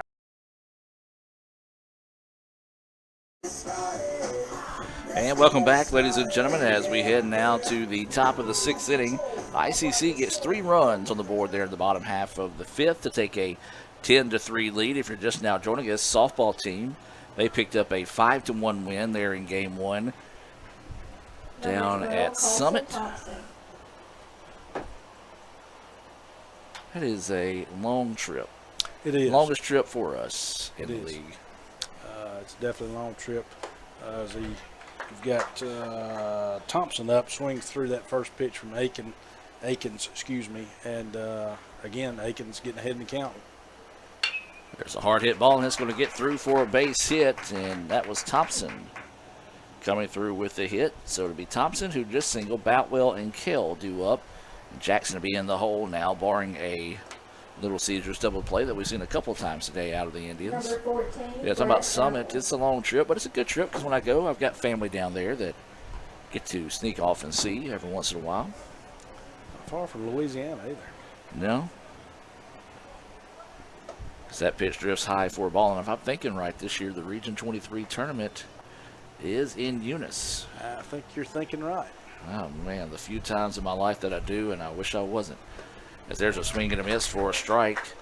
This is Boutwell. He had a sacrifice bunt his last time up. He's also hit into a Little Caesars double play back in the second. 1-1 is the count. And couldn't catch up with the fastball there. 1-2 now, the count. Yeah, good pitch there to Bowell. Fastball that had just kind of swung through out there, wasn't able to catch up with, as you mentioned. So quickly ahead here, 1-2 count. They do have a runner at first, though, with no outs here in the sixth. Swing and a miss for strike three. They're going to throw him down. Yes. Strike him out, throw him out for the Indians. Wow. What a play there. Bang, quickly on his toes back there.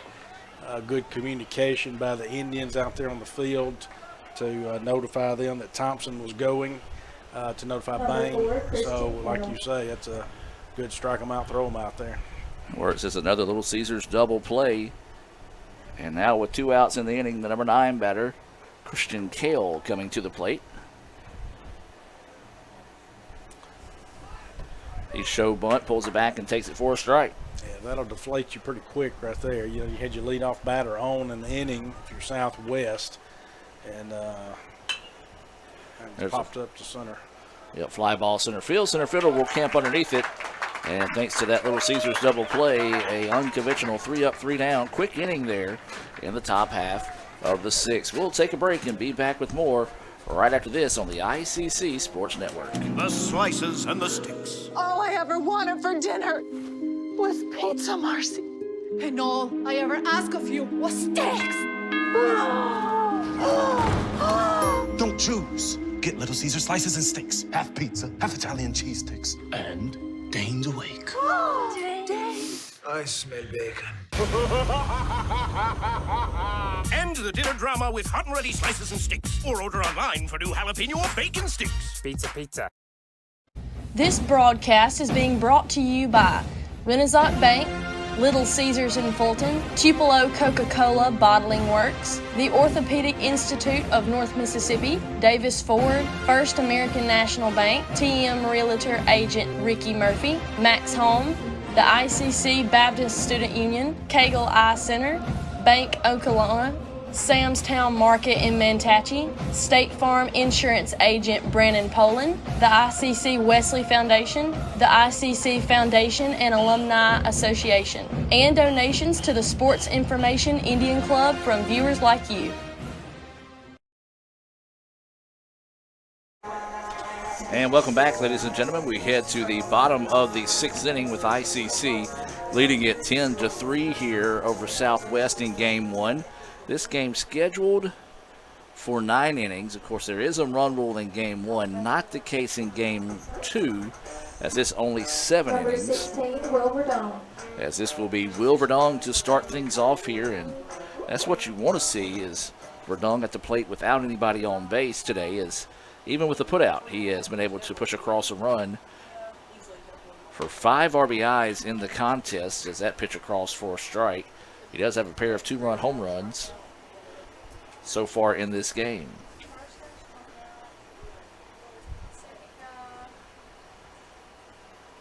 So waiting this pitch here, and good location is that one. Tempting the big home run hitter to chase one, thinking it might hang up on that outside edge if he can get fully extended on it. But instead could not. And now the count goes 0-2. Yeah, quickly up 0-2. Green still out there battling for Southwest. Couldn't get him to chase it again. Same pitch basically out there outside. So 1-2 count. Verdun did not go after it this time, so showing good patience out there. So waiting the 1-2 offering here to Verdun from Green. Sets up on that outside again, and 2-2 now is the count. Yeah, they're really trying to get him to go after that outside pitch and not going right now, so 2-2 pitch, and this one's going to be off the wrist, and it's going to be picked up by the first baseman, then thrown away, and Verdun will head to second with the ball getting in the dugout.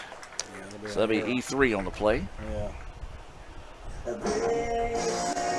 You know, when you're hitting the ball well, you just get those breaks. I mean, like you said, that was inside pitch, and he was able to, just get the small part of the bat on it to battle that thing off. He had 2 strikes on him, so you can't afford to take a pitch that's close. And so he was able to just kind of get that small part of the bat on it and went down the first base side. And so just didn't have a clean exchange down there for Southwest. So they had an error, and Verdun quickly in scoring position. Indians lead at 10-3 as this is Jackson Lee at the plate. He singled, stole a base, and scored a run in his first at bat. Since then has grounded out to short and struck out in his most recent at bat in the 4th. So Lee looking to redeem himself here with an RBI opportunity. That pitch missing outside for a ball. 2-0 now is the count. Tried to frame it back in, still couldn't get it, still too far outside for the umpire's liking. So McHenry's still back there battling, but just could not get the call. So 2-0 now is the count. Runner at second with no outs here in the bottom of the 6th. Good pitch. Breaking pitch, and don't know where that one missed. Must have been a little low for the umpire's liking. 3-0 now is the count. Yeah, that's all I can I'm like you. I was waiting for him to possibly just take a time and say strike. But instead, now the count goes 3-0 to Lee. And that'll be ball forward. It hit him. Ball forward. So he didn't call time. So error, now a walk, puts runners on first and the second for the Indians. And this is Bo Rock, who had an RBI single in his first at bat. And we're going to have a meeting on the mound here, so we'll take a quick break. Hear a few words from our sponsors and be back with more right after this. This broadcast is being brought to you by Renaissance Bank, Little Caesars in Fulton, Tupelo Coca-Cola Bottling Works, the Orthopedic Institute of North Mississippi, Davis Ford, First American National Bank, TM Realtor Agent Ricky Murphy, Max Home, the ICC Baptist Student Union, Cagle Eye Center, Bank Okolona, Sam's Town Market in Mantachie, State Farm Insurance Agent Brandon Poland, the ICC Wesley Foundation, the ICC Foundation and Alumni Association, and donations to the Sports Information Indian Club from viewers like you. And welcome back. No change made there for the Bears. There's no outs here in the inning. Runners on first and second. This is Bo Rock at the plate here for ICC, and Rock swings on the first pitch he sees, pops it up left side. Left fielder's going to go back and will camp underneath it for the out. And I tell you what, he barely got a piece of that one, and for it to do so, it traveled well into the wind. It did, and he's had that power we've talked about all season, where he's been able to get, looks like just going to be a routine pop-up out there, and he's got that power. Now you're going to see, now they're going to probably make a change out here, but he's got the power to drive it, as we've talked about Bo Rock does all season. So they are going to make a call to the bullpen. This call to the bullpen being brought to you by Tommy Morgan Real Estate Agent Ricky Murphy. We'll be back more and introduce you to the new pitcher right after this. Hey Indian fans, I'm Ricky Murphy, Real Estate Agent Tommy Morgan Realtors, and I'm also a proud alumni of the All-American Marching Band. Itawamba Community College was my home for 2 years, and where you decide to make your home will be one of the most important decisions of your life. Whether you're looking to create a plan to buy your first home, or if you're ready today to make a move into your forever home, give me a call or send me a message so we can discuss your next move. And for my family, roll Tribe! Ever since we opened our doors in 1964, Davis Ford in Fulton has been committed to providing the highest level of customer service and customer satisfaction. That level of commitment is shown in our 18 Ford President's Awards for overall customer experience. Whether you're looking for a tune-up, a trade-in, or a new F-150, the team at Davis Ford is here to serve you. Come see us today in Fulton. Call us at 662-862-3711 or visit us online at davisfordsales.com. Davis Ford, small town dealership, small town prices. So when are you going to give me back for the pizza? Oh, personal foul. Let's give him a Renaissance replay. Make a successful handoff when you transfer funds to friends and family with Zelle and the Renaissance mobile app. Let's give him a Renaissance replay. Make the right call for 24/7 roadside assistance and sign up for Renaissance Rewards Extra Checking today. Everyone has a unique story to tell. Maybe your story has you performing your new song in front of a crowd, getting to play your favorite sport, or enjoying a horseback ride in the country. At Orthopedic Institute of North Mississippi, our group of skilled surgeons understand your need to continue your story. That is why we are the preferred choice for orthopedic care. Thank you for choosing us. Our story is you. Orthopedic Institute of North Mississippi. Hey Indian fans, I'm Ricky Murphy, real estate agent, Tommy Morgan Realtors, and I'm also a proud alumni of the All-American Marching Band. Itawamba Community College was my home for 2 years, and where you decide to make your home will be one of the most important decisions of your life. Whether you're looking to create a plan to buy your first home, or if you're ready today to make a move into your forever home, give me a call or send me a message so we can discuss your next move. And for my family, roll Trav! And welcome back, ladies and gentlemen, as new pitcher in the game is going to be Showles coming in to pitch. Brad? Showles is a freshman out of Petal, pitched at Petal High School, as we await the first pitch here to Settlemyers. He's going to look the runner back to second. As you mentioned, it will be Settlemyers welcoming him to the contest. 9 appearances on the year for Showles, 2 wins, no losses, 10 innings pitched. This ball 1, that gets away. Runners are going to advance to second and third. Indians have a good opportunity here with 1 out now. Runners at second and third. Again, back to Showles' stats here. 10 innings pitched, 13 hits given up, 19 runs, 9 base on balls, 15 Ks on the year. And giving up 1 home run. So runners do advance there as the ball got away from the catcher. Runners on second and third. There is 1 out here in the inning. And this is Settlemyers. Yeah, and you want to see Settlemyers here get on top of the ball. You got the infield in right now, but you want to see this is where you really need him to hit the top half of the ball at him. The last 2 at bats, he's flown out. We've talked about it, and he's not hitting the top half of the ball. So hopefully he's going to turn things around here with the infield in and hit that top half of the ball and see if you can drive some runs in. So 2-0 is the count after back-to-back balls in the dirt. Runners at second and third here for the Indians with 1 out. Settlemyers at the plate. And pops this one up. Right fielder's going to chase over in foul territory. Is he going to be able to find it? Nope, just runs out of real estate. And so once again, we've seen this. Settlemyers is made a living in foul territory today and getting some second and sometimes third and even fourth opportunities. But got to make those adjustments. Find out a way to get on top of the ball here. Settlemyers is just couldn't quite do so there. Now still getting the bottom half of the ball there. Of course, that was on the outside part of the bat too, reaching out for that one. Tough to kind of get good top half of the ball on that pitch right there, but got a battle up there. 2-1 count. Did then. That's going to get through, and there's a clutch hit there. You just say battle and find a way, and that's what he did. And he scores 2 on the play. All right, that's what you wanted. Now, Coach Collier's going to be happy right there because you had the infield in. Again, that's what I was talking about. Prime opportunity. If you can hit the top half of the ball, you're going to drive that ball more than likely. I mean, a ground ball right there, just what happened, and get it through. And that easily scores 2, especially with the speed that we had on the base there. So, good job right there. Kudos to Settlemyers to get the 2 RBIs right there. So now this is going to be Bang coming to the plate. He had a single and scored a run in his last at bat. There is 1 out in the inning and a runner at first here for the Indians. That pitch missing low for a ball.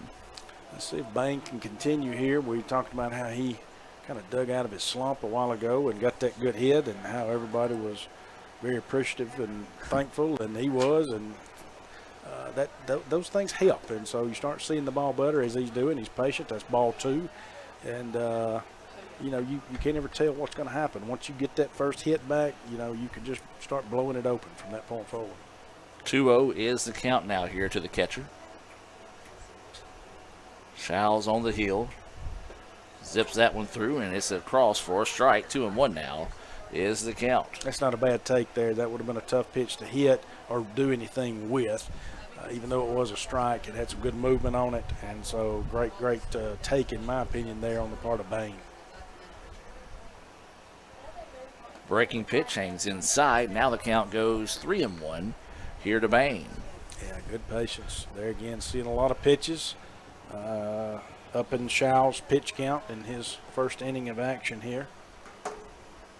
So 3-1 is the count. Runner at first. There is one out here in the inning. And that one in the dirt for a ball. I don't know if there might be a little communication issue between Shaw's and McHenry, because you see McHenry, he's kind of all over the place right now behind the plate. And yeah, I think they're going to talk about it. Well, no, here comes the coach, but I agree with you. So breaking the action, let's take it with them and be back with more right after this. When I came back to school this year, I brought my bank with me, and the student checking account at First American National Bank was perfect for me. No monthly fees and no minimum balance, and I can manage my money right from the app. I can do all my banking with text messaging if I want, and I can deposit a check just by taking a photo. It's that easy at FAMB. I took my bank to college with me. I took my bank to college with me. My bank followed me to college. I took my bank to college with me. I took my bank to college with me. It's that easy at First American National Bank. Hey Indian fans, I'm Ricky Murphy, real estate agent, Tommy Morgan Realtors, and I'm also a proud alumni of the All-American Marching Band. Itawamba Community College was my home for 2 years, and where you decide to make your home will be one of the most important decisions of your life. Whether you're looking to create a plan to buy your first home, or if you're ready today to make a move into your forever home, give me a call or send me a message so we can discuss your next move. And from my family, Roll Tide! Kirk Herbstreit is a man of many talents. Not only an athlete and a sportscaster, but also a skilled swordsman, a master chef. Needs more lavender. A wonder at word games. 2 tries, every time. But his true talent lies in the art of banking. With Renaissance Bank's great products, rewards, and easy-to-use online tools, every transaction is a masterpiece. You might refer to Kirk as a Renaissance man. But I call myself a Renaissance man.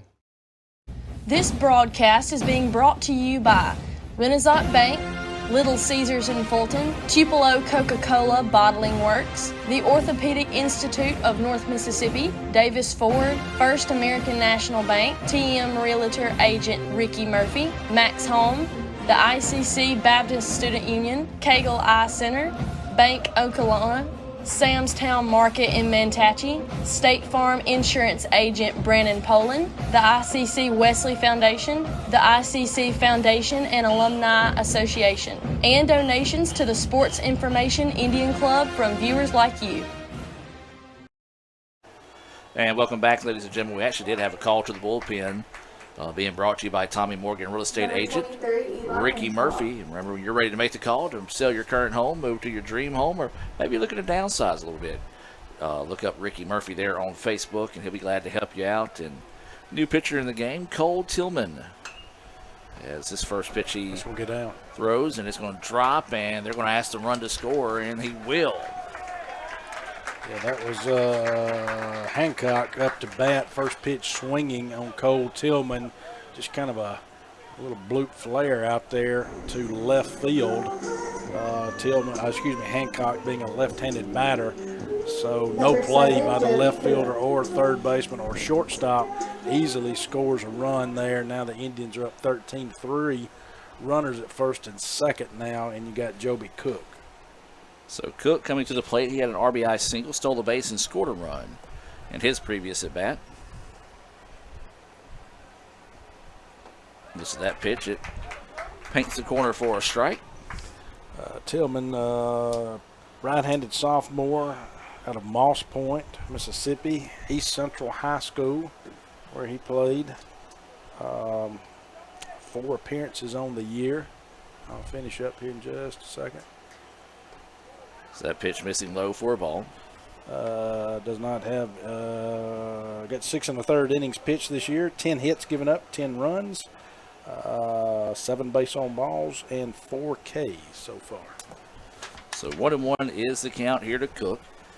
Indians up in this one 13-3 here in the bottom of the 6th. Cook looks at that pitch and paints the corner for a strike. 1-2 now is the count.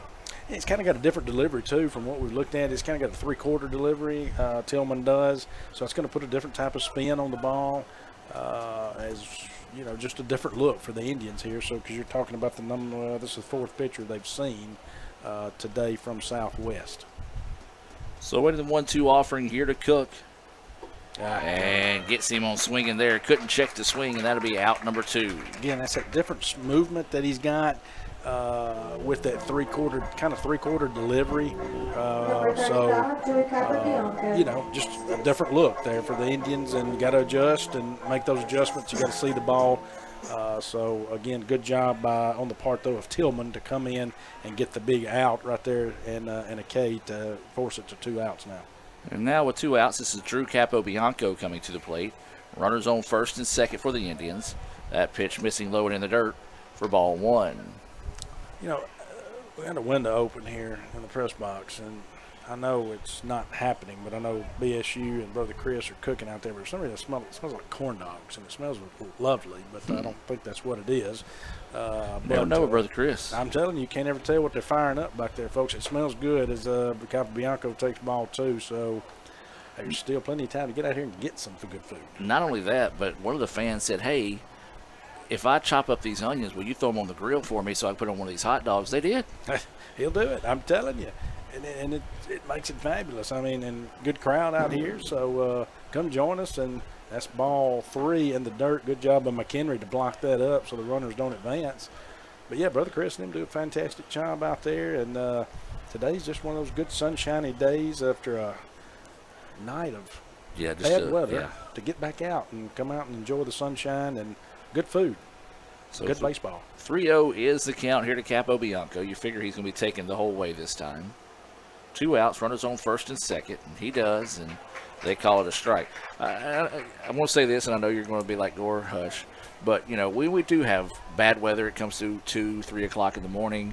You get those ICC alerts. Now, you hear my voice, but it's actually Dr. Boggs is the one that's up late, making sure everybody knows that the weather's coming in, trying to help everybody be safe. And Dr. Boggs, we appreciate you doing that. As there's a single up the middle, it actually went between the legs of the pitcher, and the throw home is not in time.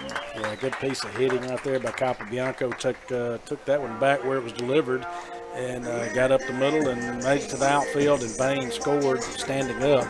So Cap gets a single there and an RBI. And that does add one of those insurance runs to the board, being brought to you by your State Farm insurance agent, Brandon Poland. We say that because the run rule is in effect. It is 10 after 7, so if the Indians could tack on a few more runs here, feel a bit more comfortable heading into possibly ending this one early in Game 1. That pitch across for a strike, as this is Matthew Martinolich. He's having himself a day. He is 3 for 4. With a double, 2 singles, and RBI. He was caught stealing in the previous at-bat to end the inning. He's got an 0-1 count on him here. That pitch, well, I thought that might be a 14-3 strike, but it was called a ball. 1-1 now is the count. Adam, I can't take credit for all of the work on that. Got a great team of Caitlin Stanfield, Chad Case, Mandy Miller. They assist me a lot on staying up, watching the weather, and it's not all me by any means. I've got a great team of folks that help out, and that's smoked out in the left field. On the line, Martinolich stays hot. The ball's bobbled a little bit. The run scores. That's going to be another run on the board as Hancock scores. So 15-3 Indians. Yeah, and Rick was sending him the whole way that time, and ball bobbled and helped out that situation as Number 16, Robert I think Rick was thinking add some more runs to the board here just to get a little bit more of a cushion, and that was one of those insurance runs put on the board there by your State Farm insurance agent, Brandon Poland. Whether it be home, auto, or life insurance, stop by and see Brandon right there on South Adams Street. You'll see the big red State Farm sign halfway down there. Or, as I like to say, the full house red door on his office as well. So appreciate Brandon and everything he does to help bring ICC baseball your way here on the ICC Sports Network. This is now Verdung at the plate. He's got a 1-0 count here. Runners on first and second with 2 outs. Looks at that pitch, and it's missing outside. 2-0 now is the count. Yeah, Verdun gets another at bat here, and that's probably not what Southwest wanted to see in this occasion with the Indians with a 12-run lead here. So, but 2-0 count here. They do have a place to put him if need be, but they're going after him again. This pitch fouled back and out of play. 2-1 now is the count here to Verdun. He started the game with back-to-back 2-run home runs. Grounded out to the shortstop that still pushed across a run, reached on an error, and eventually came around to score to start this inning. So the Indians have batted around here in the 6th.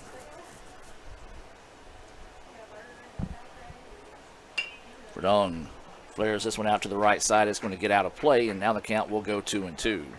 Yeah, that one almost got out there to our left field crew out there that sits out there on the outside with their backs of their trucks and back those up out there and almost reached them out there. As now you got 2s across the board, 2 balls, 2 strikes, 2 outs. Will Verdun up the plate.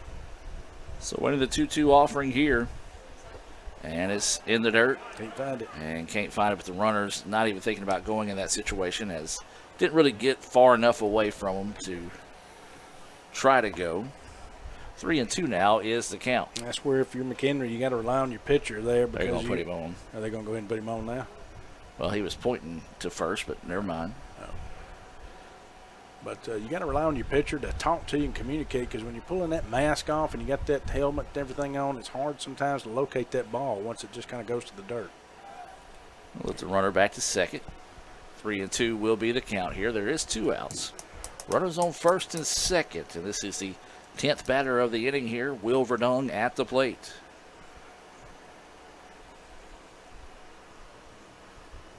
Awaiting the 3-2 pitch. Runners go in the dirt, and that'll be a walk.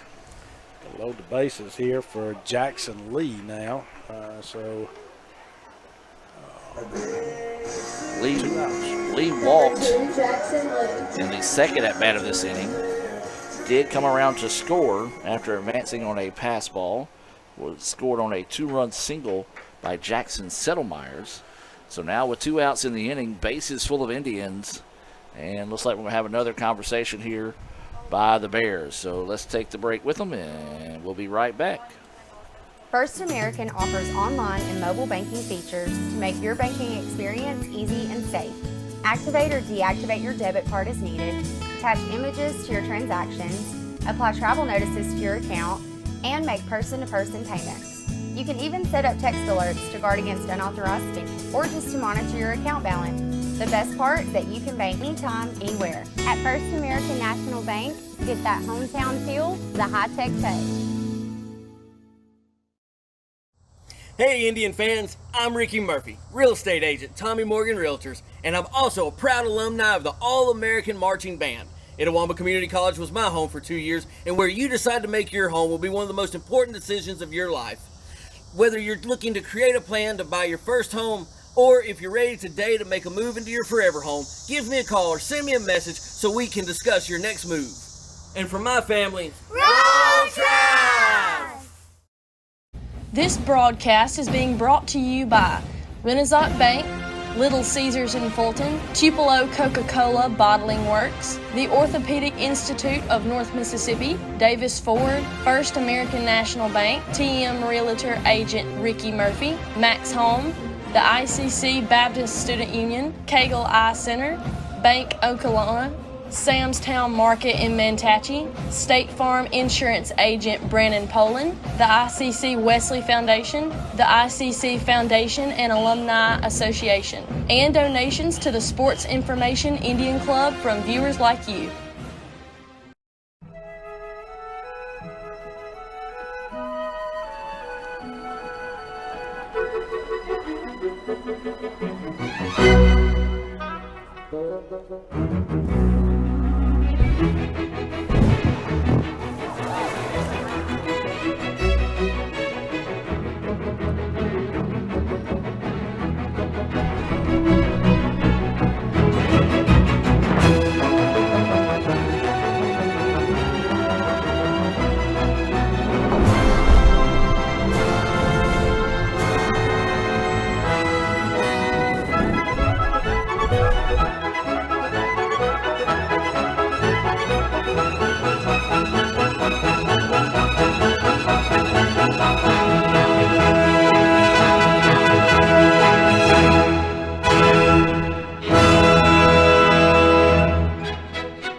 And welcome back. We do have another pitching change here for the Bears. That is going to be the third pitching change of the inning, fifth of the game here for the Bears. And it's being brought to you by Tommy Morgan real estate agent Ricky Murphy.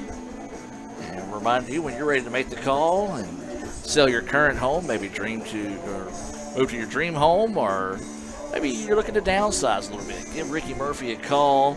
Or look him up there on Facebook. That's Tommy Morgan, real estate agent, Ricky Murphy. And Brad, tell us about the new pitcher. Bradley Whitaker is mentioned, and right-handed sophomore out of Macomb, Mississippi. Did his pitching at Park Lane Academy. 7 appearances on the year, no wins, 1 loss to his credit, 9 2/3 innings pitched, giving up 11 hits, 13 runs, 10 base on balls to 7 Ks. 15-3 is your score here. Indians bases loaded here with 2 outs. And this is Jackson Lee at the plate.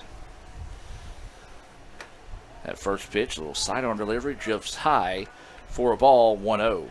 Yeah, again, another kind of different delivery style, again, even from what Tillman was doing, the previous pitcher that was in. Again, that's a different look for the Indians, and different look on that ball coming in, and different spin on the ball as that one's low in the dirt. Great job back there again by McHenry to block that one up and keep the runners where they are. Just looking at Whitaker's style of throwing, he's got more of a chunk it style. You know, get up there and rear back, let her go. So 2-0 now is the count. Bases loaded here for the Indians with 2 outs in the bottom of the 6th. Jackson Lee at the plate. Dang, that hit him. And it hit him. Hurt. And they're going to say it hit him on the hands. They're going to ask, and giving it to him. They're going to say hit him on the forearm, so that will push the run across for the Indians now to make it 16-3. That's going to bring up a pinch hitter, too, for the Indians. That will be Hayden Roberts. Looks like he's coming to the plate to bat in the place of Bo Rock. I do like the fact that you saw the home plate umpire. Is most coaches are going to come out and not necessarily argue, but ask, hey, can we appeal? And home plate umpire immediately appealed to the infield. The infield umpire said got him on the forearm. He communicated right back to the coach, and the coach had no problem with it. See, we can compliment as well as complain about officials. Absolutely. And, you know, thus far, this has been a good officiating crew today, and compliments to them. Of course, some of y'all are out there saying, hey, Gore and Boggs, it's April Fool's Day. Are y'all giving us a trick? No, you just got a couple of fools on the microphone. Go ahead. So, no, it's a well-called game thus far, and like I say, his pitching style is real different here. Like I say, he just kind of rears back and chunks it. But bases loaded here again, 16-3. Should Roberts get on, it looks like we'll be seeing another pinch hitter too, which will be Drew Coombs. So Roberts at the plate with a 1-0 count. Bases loaded with 2 outs here in the bottom of the 6th. That pitch drifting high and outside for a ball. 2-0 now is the count. Yeah, you know, if you're Southwest right now, you want to stop the bleeding again and throw a strike. You know, this game is where it is. Not saying that, hey, it's not over till it's over. It's not. That's what Lenny Kravitz always said. Nice reference. Thank you. Sidearm throw missing. 3-0 now is the count here to Roberts. Credit Roberts, you know, getting your first at bat of the game. You want to come in there, try to put the ball in play, hit the ball, but he has stayed in there steady and a 3-0 count now. Yeah, what you're not going to do, though, is get out of this inning if you don't throw strikes. And, you know, we all know that. But you're in that situation here. You still don't have a place to put anybody. You got to throw strikes. So waiting the 3-0 count. And that one misses high and outside, and that'll be a walk issue to Roberts. He does get an RBI on that one. As the inning continues here, ICC has sent 1, 2, 3, 4, 5, 6, 7, 8, 9, 10, 11, 12. This will be the 13th batter to the plate here in the inning, and they've pushed across 7 on the board. Like I say, you got a pinch hitter coming in here with Coombs hitting in the place of Settlemyers. So Coombs will get his first appearance of the day. Digging in with 2 outs and bases loaded here for the Indians. ICC up in this one 17-3 here in game 1, trying to see if they can hang on to win this one in run rule fashion as we go to the 7th. But we got to get there first. There is 2 outs. Coombs at the plate. Well, he is throwing another ball. That's 5 straight at him? Yes. So, you know, if I'm Coombs and probably Coach Carter, I don't know what Coach Carter probably turned him loose here with a 17-3 lead, but if I'm Coombs, you take it until you get a strike. That pitch in there for a strike. 1-1 now is the count. There it is. Show me you can throw one. He did. So now dial in down there if you're Coombs and bear down. See if you can get that big hit coming in as a pinch hitter. There is activity back up in the Southwest bullpen. 1-1 pitch, and that one drifts out. 2-1 now is the count. Let's see if we can get you a scoreboard update on softball. They have started game 2 down there in Summit. Indians lead that one 2-0. That is after 2 complete in game 2, trying to complete the sweep down there. As that pitch drifts high, and 3-1 now is the count. Things are tied up down there in Stark Vegas in the rubber game, top of the 8th, 4-4 with South Carolina. So our Dogs have come back to get back in that game tied up. So waiting the 3-1 pitch here from Whitaker. And that one in there for a strike. 3-2 now is the count. Tennessee up big on number 1 LSU, 14-7 right now in the bottom of the 9th. Does it say? No, it's Auburn. Is Auburn playing Florida this weekend? Auburn is playing Florida. Yes, that's correct. Because I think they were up big yesterday. Did they win? I think they ended up winning, didn't they? I think they did. I think it was like 8-3 in the second. As that pitch goes high for a ball, and that'll be another walk and another run for the Indians. Back-to-back bases loaded walks. And that'll be Coombs with an RBI, and that will bring Martin Knowledge home. And this will be Bain coming to the plate. Yes, and Ole Miss will be playing Texas A&M later tonight. Looks like it's 7. They played game 1 of that one yet? Played it last night. How did that one turn out? I never heard. Don't remember. I got a little caught up in the weather and watching it. That's true. So I don't remember. I know that pitch missing for a ball. That's a game that felt like Ole Miss might have a chance to maybe take 2 or 3 of that, or take the series and pick up 2 or 3 wins there. As A&M right about the same part of the world that Ole Miss is in right now. Yeah, they both got looks like 15-10. Ole Miss and A&M 16-10. So right there, kind of the same record. And that pitch, a courtesy strike there. 1-1 now is the count here on Bain. This has been an inning that started quite a while ago with the error that Verdong reached on, and ICC has batted around, and that pitch in there for a strike. 1-2 now is the count. Well, I got some good news for you here. Bottom of the 3rd, Reds are up on the Pirates 3-2. Hey, we won the first game. You did. You're 1-0 right now. Yeah. Opening day win. There's only one thing left to do. 1-2 now is the count. That pitch missing outside, and a great job there by McHenry to stretch out and keep that one in front of him. 2-2 now is the count. 2 outs. Bases loaded for the Indians, and this is Bain at the plate. Looks like the Cubbies lost today. Brewers picked that win up 3-1. Lee Adams will not be Lee happy. and CJ and Michael and Chad are all upset over that one. They're not happy right now. This is going to be fouled back, and we'll stay at 2-2.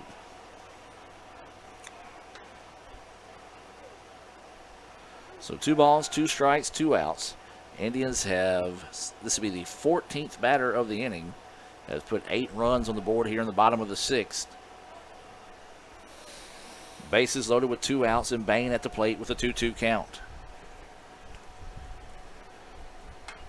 And he fouls this one back, and we'll stay at 2-2. Who's you pick in the Final Four here now that you get down to no number one team on the men's side? You got FAU playing San Diego State tonight and Miami playing UConn. As much as I hate to say it, UConn, I don't like UConn, but they're always just a fundamentally sound team that gets it done when it matters the most. I agree with you. They definitely do. They've got that long history. That ball goes high, and that will score another run because the ball reaches the backstop back there. So that runs to count to 3-2. But, that FAU team is interesting to me. 3 losses on the season. Then, of course, it's unusual, the Final Four men's side that we're seeing, no number one team in there. Miami's having a heck of a run at this thing. Yep. So, it makes for an interesting Here's Final something Four. really interesting for you, and this is just from my job aspect of it as we wait for the 3-2 pitch with the run scores and runners advanced. We'll tell you that after this, as this pitch is fouled back and out of play. Their SID is a junior at the college. FAU's? Yes. So you talk about getting thrown to the fire pretty quick in a job there, but wow. Yeah, whenever I saw that, and I kind of saw his face after the game whenever they won, it was just one of those like, yeah, oh my goodness. So that's interesting. Hire a student to be a full-time employee. That's interesting. Is that pitch? He was going to try to ring him. Yeah, I'm sorry, you got to ring him up in that case. He stepped back, was going to go through the motions, but didn't. Looks like we're going to have another pinch hitter, and we're going to have another mound visit, and probably another pitching change, and we are. Yep. Well, credit to the home plate umpire. He has stayed true to his zone and easily could have called that one strike 3, but instead we are going to have another call to the bullpen. Who's happy about that? Well, that's Tommy Morgan real estate agent Ricky Murphy. We'll hear from him and be back with more right after this.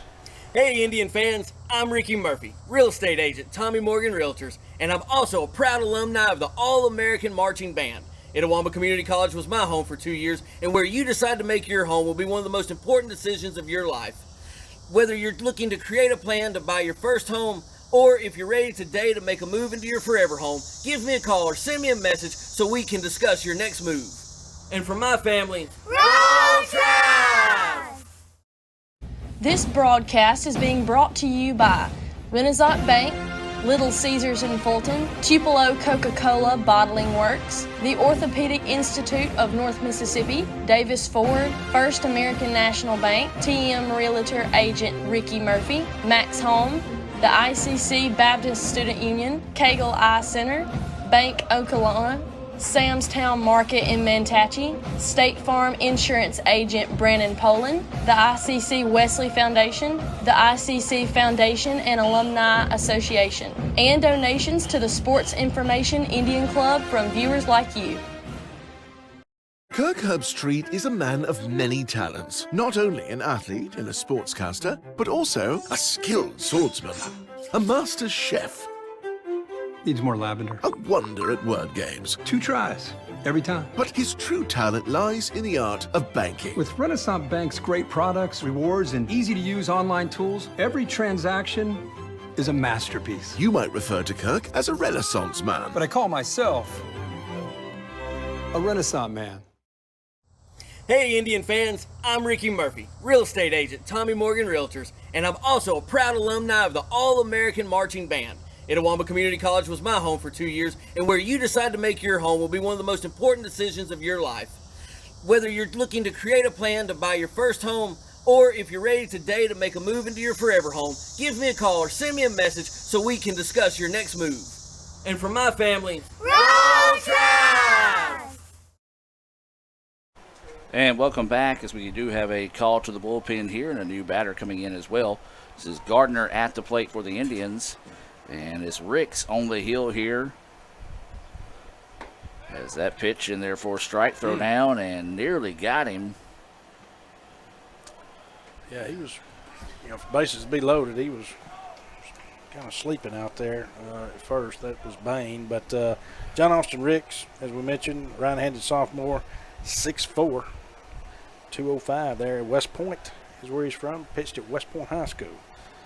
2 appearances on the year as that is reached out. That's going to probably end the inning, and I want to finish his stats right quick. 4 hits, 6 runs, 6 base on balls, 1 K on the year for John Austin Ricks.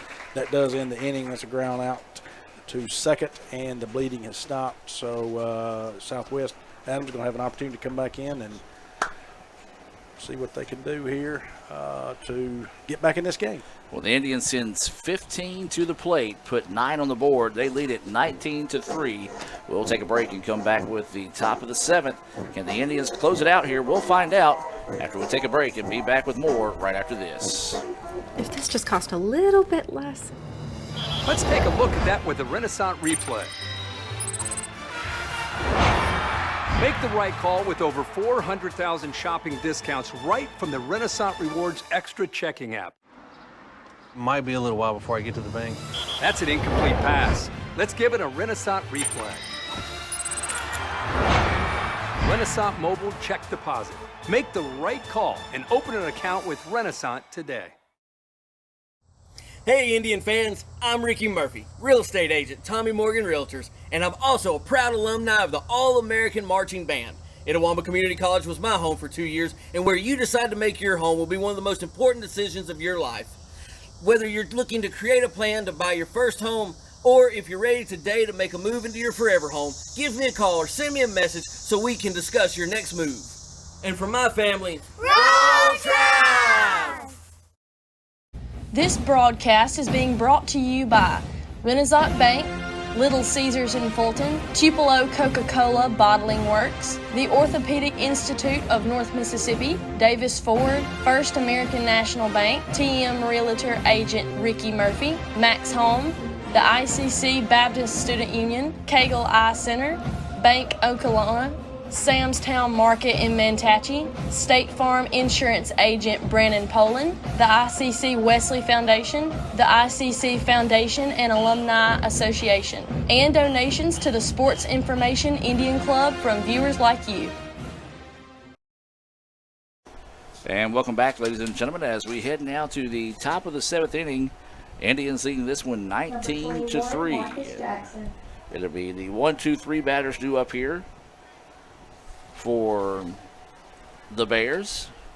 Jackson, Harrell, and Jones scheduled up. We do have a new pitcher in the game here, and Brad, tell us about this call to the bullpen being brought to you by Tommy Morgan real estate agent Ricky Murphy. All right, got excuse me, for the Indians, Matt Bordon coming in. Excuse me, folks. Left-handed pitcher, freshman, 6'4", out of Collierville, Tennessee, pitched at Marshall Academy. 5 appearances this year so far, 1 win, 0 losses. Does have 1 save to his credit, as that is ball Just 1. high, yep. Yeah. 9 2/3 innings pitched, giving up 12 hits, 4 runs this year, 5 base on balls, 10 Ks, 2.79 ERA. This pitch lifted, left fielder dancing around. Wind playing a little bit of effect, but squeeze for out number 1. So 1 away now. Is good job there by Bordon to come out, throw 2 quick pitches, get ahead in the count, and then just a routine fly ball out to left. Indians 2 outs away from closing the door on this one early here in game 1.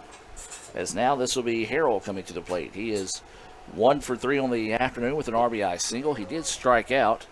And that pitch in there for a strike. Yeah, good job here by Bordon coming in, throwing strikes, not wasting any time. Swing and a miss, strike 2, 0-2 now is the count here on the shortstop Harrell. Yeah, that was on the outside part of the plate and just swung through that one, wasn't able to catch up with it, had his timing off on Harrell. This is the first time they've seen him today as far as for seeing Bordon, so.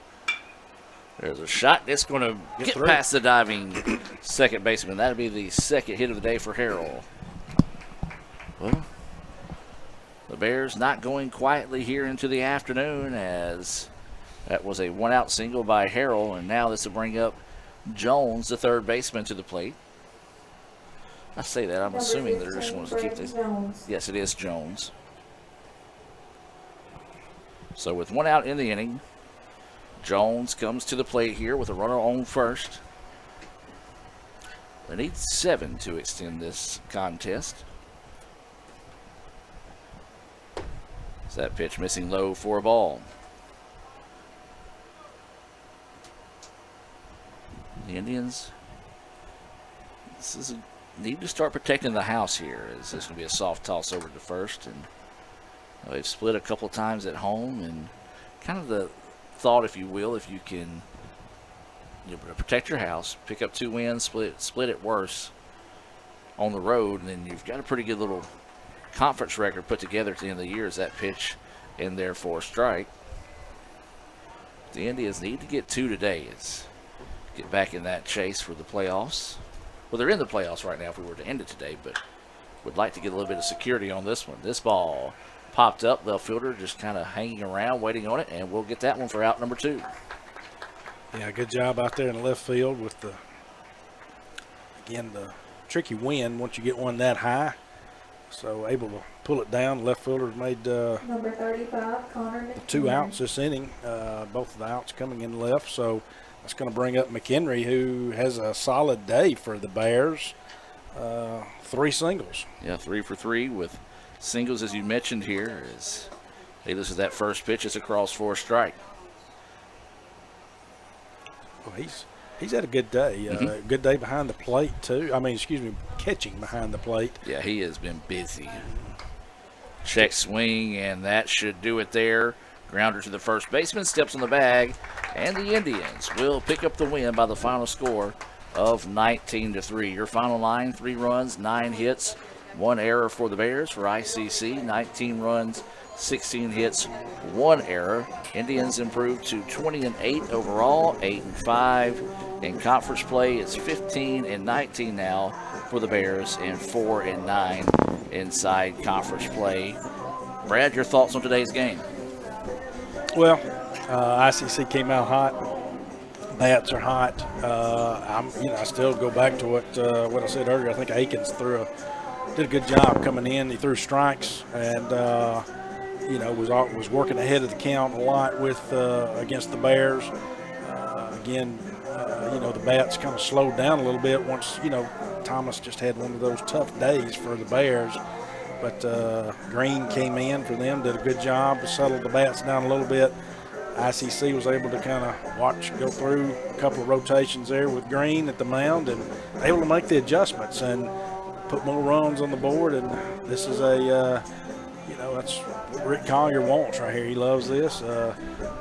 Likes to score the runs, loves the big hits and all that, and the Indians were able to do that. And it's going to be a challenge today because I'm going to challenge you on your player of the game because I think we got a couple of options here, so I'm going to challenge you on yours. Well, I've already put a star beside mine just to show that I'm not changing my mind here, and I'm going with Matthew Martin-Knowledge.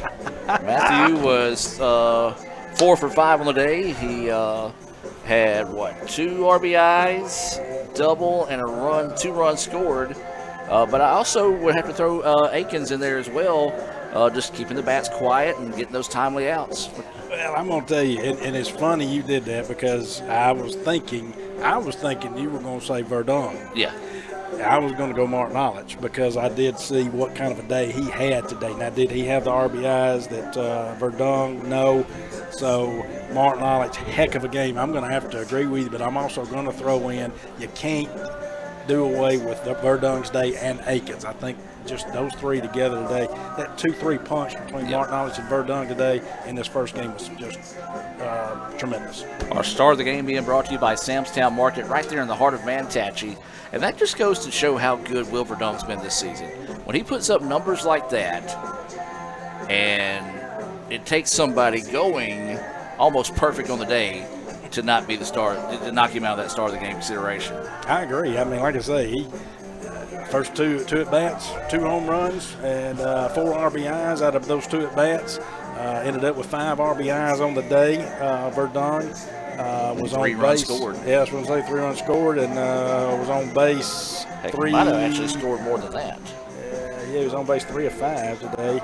Yeah, he scored 4 runs. No, he was on base 4 or 5 because he had an error there. Yep. So, anyway, great job on the part of the Indians, in my opinion. Now, what the challenge is this, Adam, is flipping it around, knowing you just got a big win, 19-3. You can't go into this second game thinking, we got it made. You got a team out there, the Bears, that are going to put together a fight, and they're going to come back out here and play a game 2 with them. We'll find out what the Indians do in about 20 minutes as we'll be right back here on the ICC Sports Network. ICC takes Game 1 19-3 in 7 innings. Back in 20 minutes with Game 2 here on the ICC Sports Network.